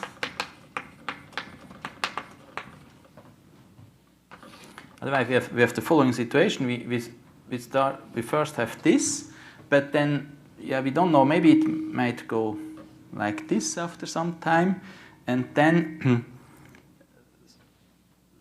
for r less than R0, and then at r equals R0 we have to have this situation where we once are tangent to the x-axis. R equals R0. So we have then the following situation. We have Q2 R0 tau R0. That's here. Here is Q2 R0 tau R0. This is 0. Q2 dot R0 tau R0. This is 0, and also because it's tangent, also the we come from above. We have Q dot dot 2 R0 tau R0. This is bigger or equal 0.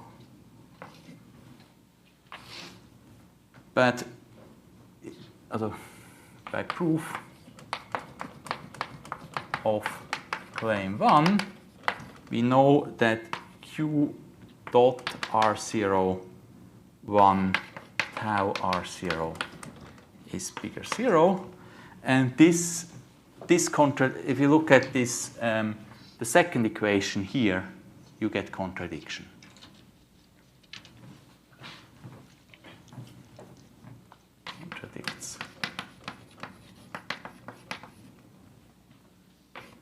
second equation in one.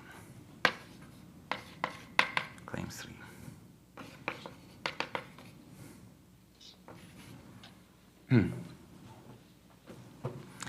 And now I need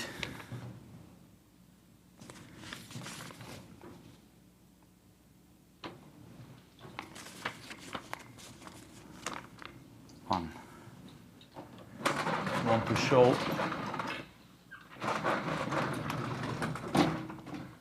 show that rho 0, rho is actually less than RC.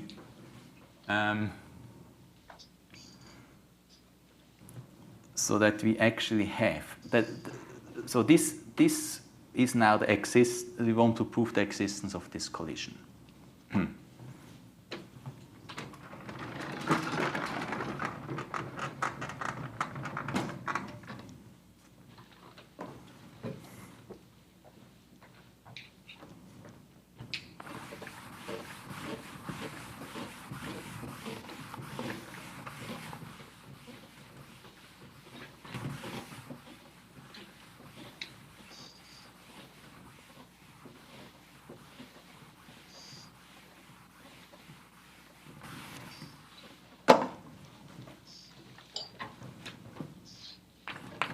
So claim 4,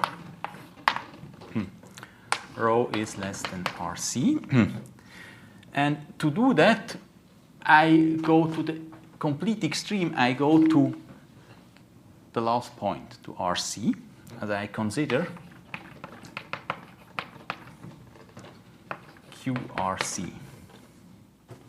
So we have, this has initial condition Q1 RC 0, this is minus RC here, and then I have Q2 RC 0, this is 0, and Q dot RC1 0 is 0, and Q dot RC2 0, this is square root C plus 1 over RC plus 3 over 2 RC square, but by definition of RC this is 0. So yeah, this is if the boundary of this Hills region, this you can interpret as the zero velocity curves. These are the points where the velocity is 0. So we have here actually velocity is completely 0. And then if we use equation 1, we get in addition that Q dot dot of 2 RC at 0, this equals minus 2 Q dot 1 RC of 0 minus Q2 RC of 0 divided by Q RC 0 3, that this is also 0. So we have also second derivative is 0. Now to see what happens, we have to look at the third derivative. So this is a quite tough proof. So Birkhoff has to go up to the third. Differentiate 1. But now if we differentiate, but we use that some quantities are already 0. So we use Q2 RC 0 is 0, and also Q dot 1 RC of 0.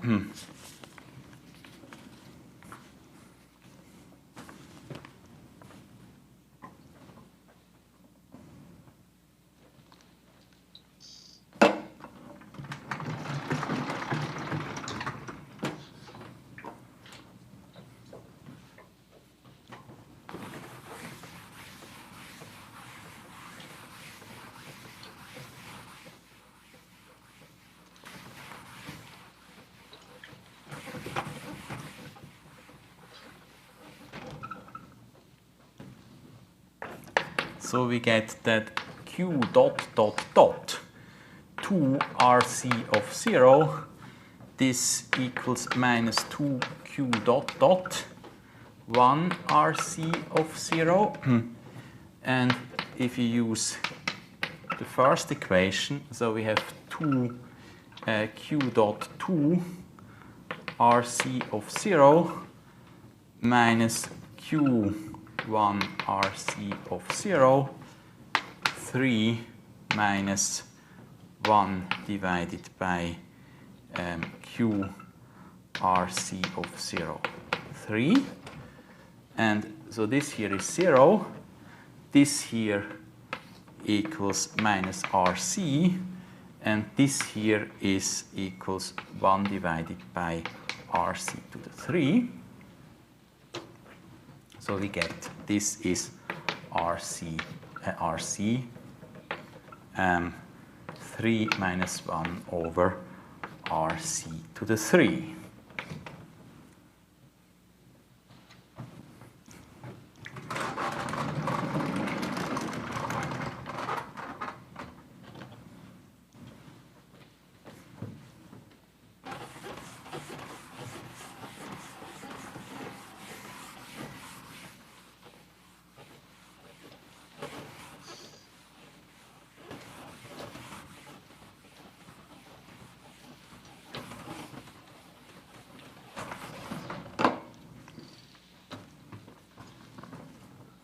And so recall what was RC. So RC was the first root of FCR, the polynomial, the function c plus 1 over r plus 3 over 2 r square from 0 infinity to r, and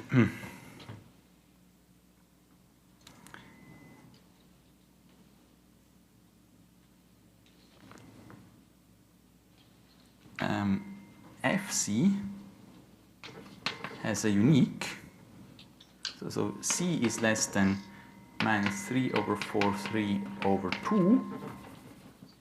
That implies that FC has a unique non-degenerate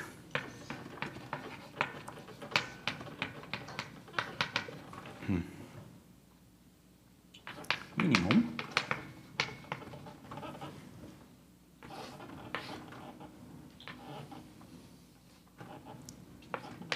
that's RC, this is FCR.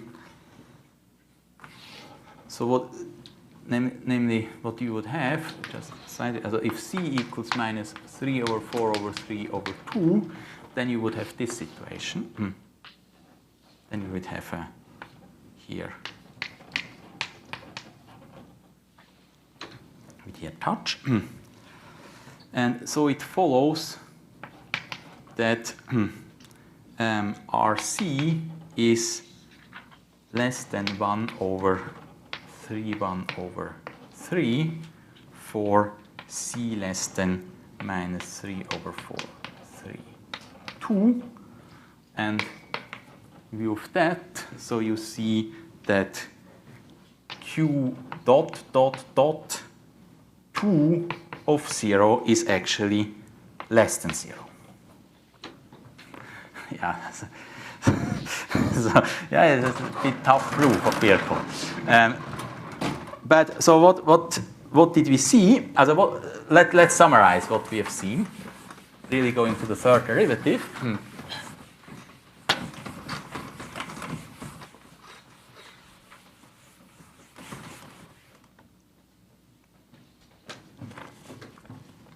So summarizing,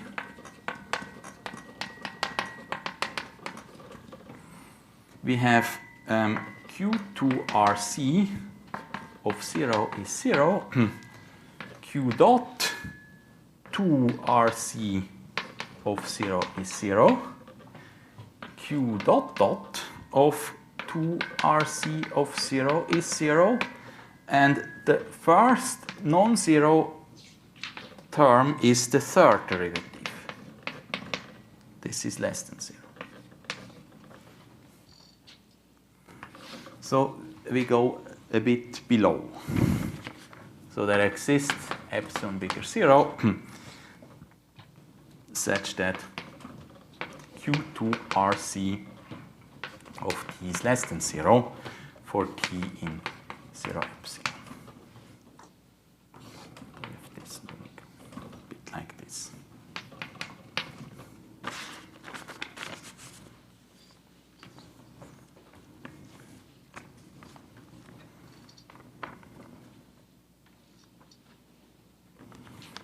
And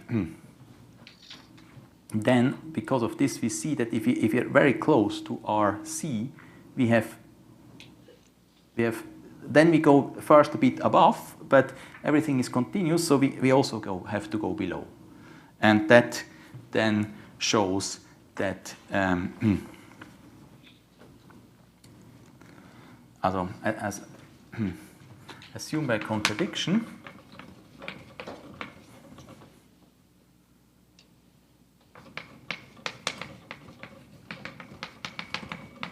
that rho equals RC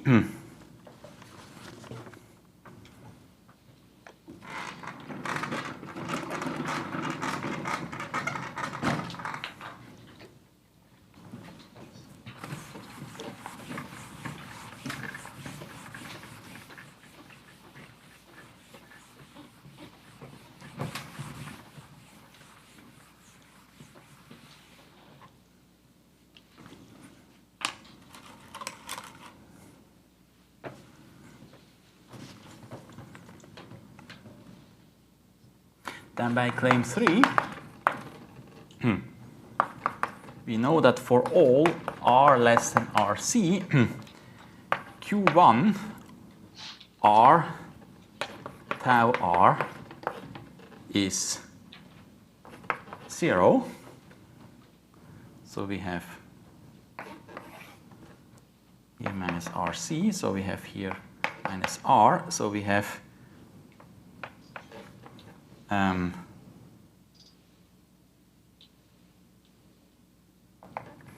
this.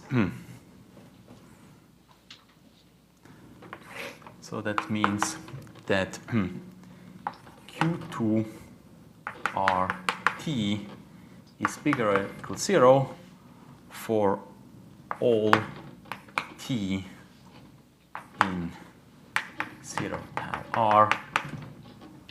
r less than RC. That means that there exists epsilon bigger or equal to 0 such that tau r is bigger or equal to epsilon for all r less than RC. And that, so we have, and Q2 RT is bigger or equal to 0 for all t in 0 epsilon, and this contradicts star. So rho is not RC.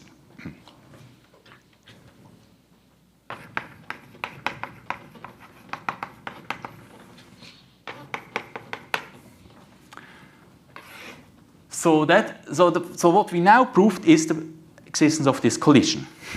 So actually we are not, at the end we don't want this collision, but this is what the proof provides us. So so this is now claim 4, and now we have, so now we know that if we start minus rho, we have here q rho tau rho collides.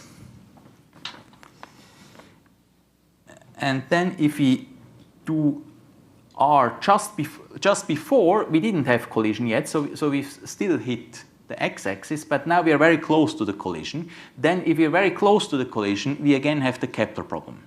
And then we can see what it's doing here. So for 0 less than, so are very so close to rho,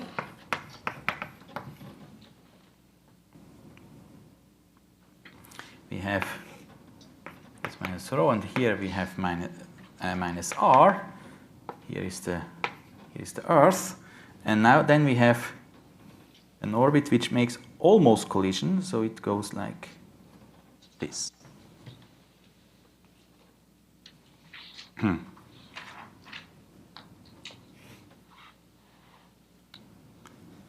So we have here Q R tau R. And in particular, the Q dot, because it's almost, this goes this, so the Q dot here is negative, it goes down. So we have Q dot of R, 2 tau R is negative.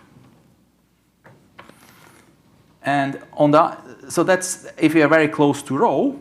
Now, if we are very close to 0, then we also have almost a Kepler problem.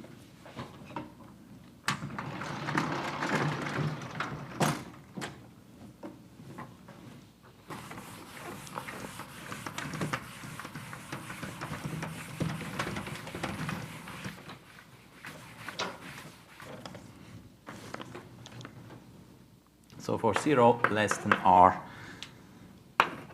equal rho close to 0, there we have this situation. We start here, and then we have a orbit like this. So here we have Q dot 2r tau r is bigger 0.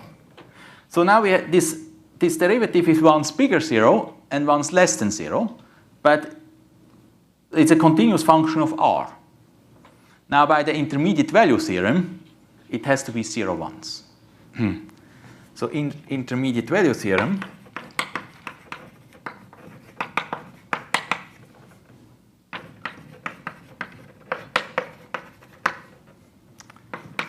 there exists R in 0 rho such that Q dot 2 tau R equals 0. So we are perpendicular. This.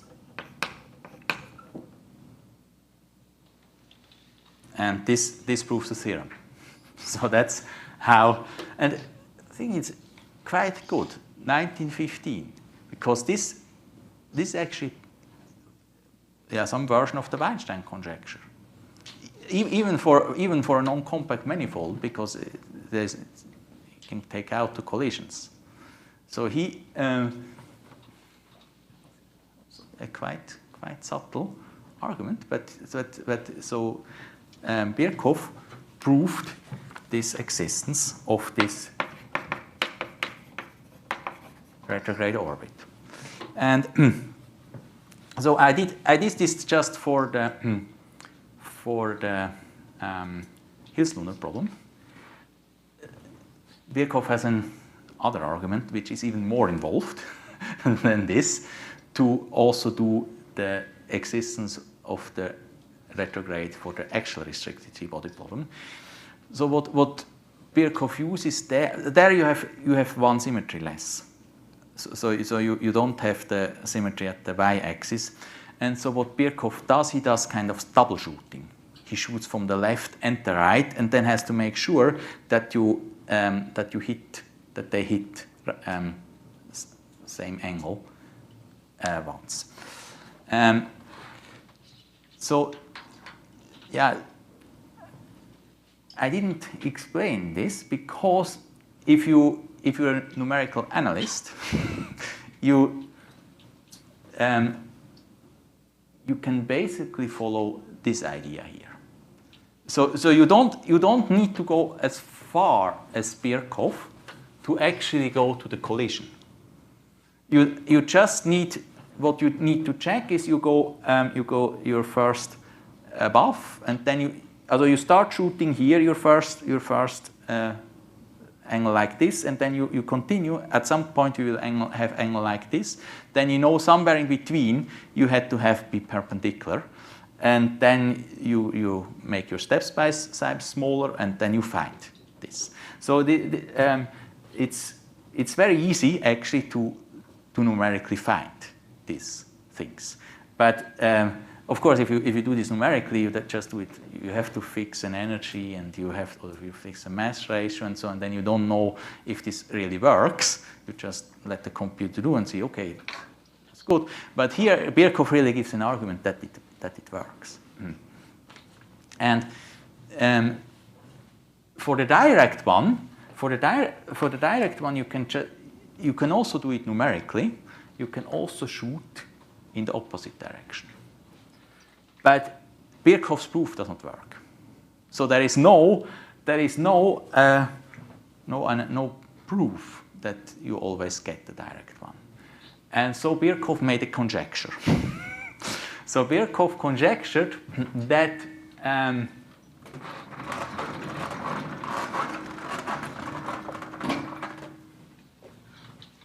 the retrograde periodic orbit bounds a disk-like global surface of section. And then if this conjecture is true, then by Brouwer fixed point theorem, the Poincare return map has to have a fixed point, and that's then the direct one. So he wants to prove existence of the direct one via disk-like global surface of section for the retrograde, and the retrograde he has.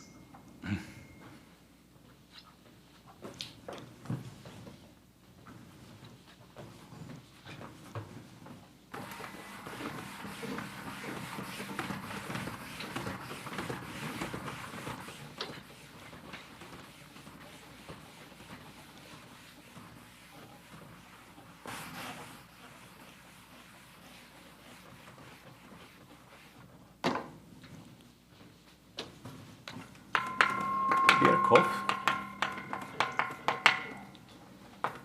conjecture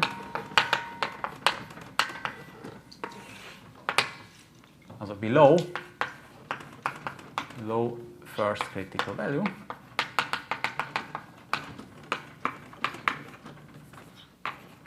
retrograde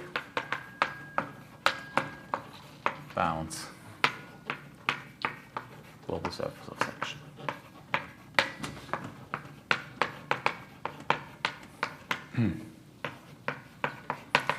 And this is after Levi-Civita regularization, because if you don't regularize, so to find the retrograde you don't need to regularize to find the retrograde. This doesn't have no collision, but for the global surface of section you have to regularize, and so after Levi-Civita regularization.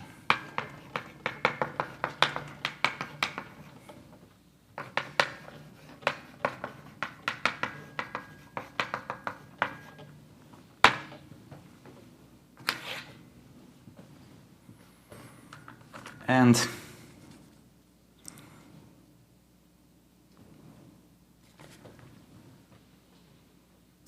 so it's I would like to ask two more questions. And so the first question is a systolic question. So now the holomorphic curves seem to, because everything is contact, so it seems to fit to this problem. So now the following questions is, first, is the retrograde the systole? Is it the shortest action? Also, here the shortest period, but period after regularization. So it's the REAP period. So but this you always have action. So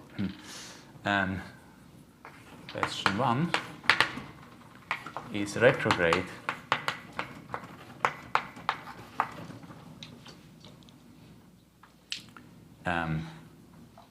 systole.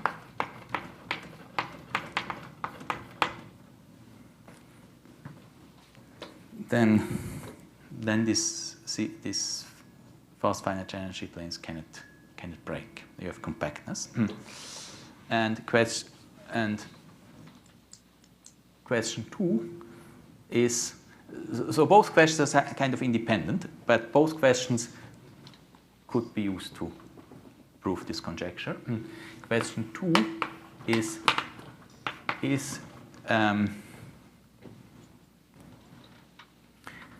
also a restricted three-body problem, also the Levi-Civita regularized is Levi-Civita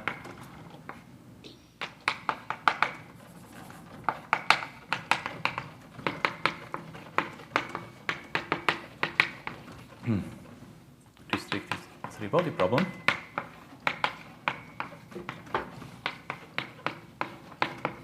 below first critical value dynamical convex.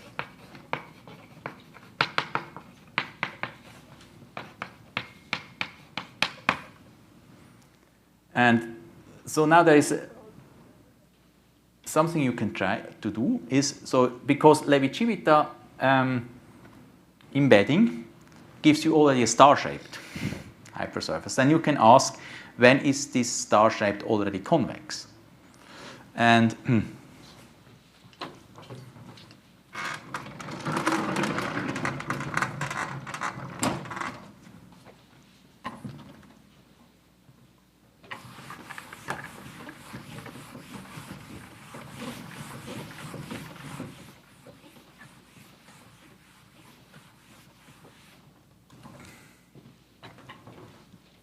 also when is, so I take this L inverse of CE bar for C less than H, less than the first critical value, this in C2 convex. And so this, and so maybe we should also put here mu, the mass ratio. So, and also, so H also depends on mu, and actually also the first Lagrange point depends on mu. And there I can tell you something. So it's so we have now we have two parameters. We have this C and this mu, and we have here so here is this this line. This is this H mu L1 mu. This is the critical value. Also depends on mu. And then what we know is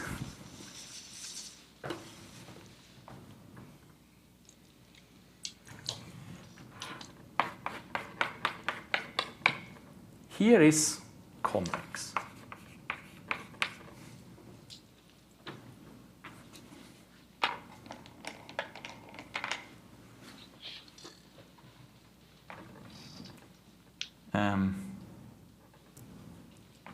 Here,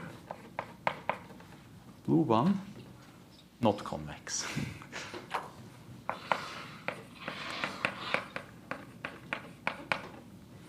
Here, a little part, not convex.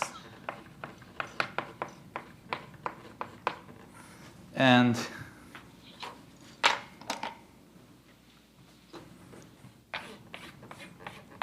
the yellow part is probably convex.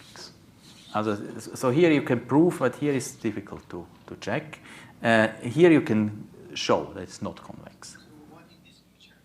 So this is so I have here I draw the C, and here I draw the mu. This goes from 0 to 1. This is the mu axis. And so I ask, given C and mu, is this here convex or not? And here, if we are in the red set, it's convex. If we are in the blue set, it's not convex, and in the yellow, probably convex. Probably convex. So this was kind of a surprise that already here for mu equals 0, you're not always convex, because mu equals 0, this is where there's no Earth. So this is just a Kepler problem in rotating coordinates. And in the Kepler problem with rotating coordinates, you can see all periodic orbits. So you know the periodic orbits in the Kepler problem. These are circles and ellipses. And then, but now you rotate the coordinates. So now not everything is periodic anymore, because just if the period of the ellipse is a rational multiple of your rotation, then you get periodic orbits. But you can compute all Conley-Sandler indices here. And then it's dynamically convex, and you actually see that the retrograde is the unique periodic orbit of Conley-Sandler index 3. And here is also quite interesting here for this rotating Kepler problem, there is a different embedding. There is a different embedding which makes it actually convex. So the so things still things to do, but somehow now with all these holomorphic curves, now these old questions in this celestial mechanics somehow boil down to questions of some systolic questions and some embedding problems. So that gives somehow, these are other questions that studies a lot in symplectic topology. What is the systole? When can you embed? And what do you know about embeddings? And so somehow these are all very much related now to this restricted three-body problem. I think there are many things to do.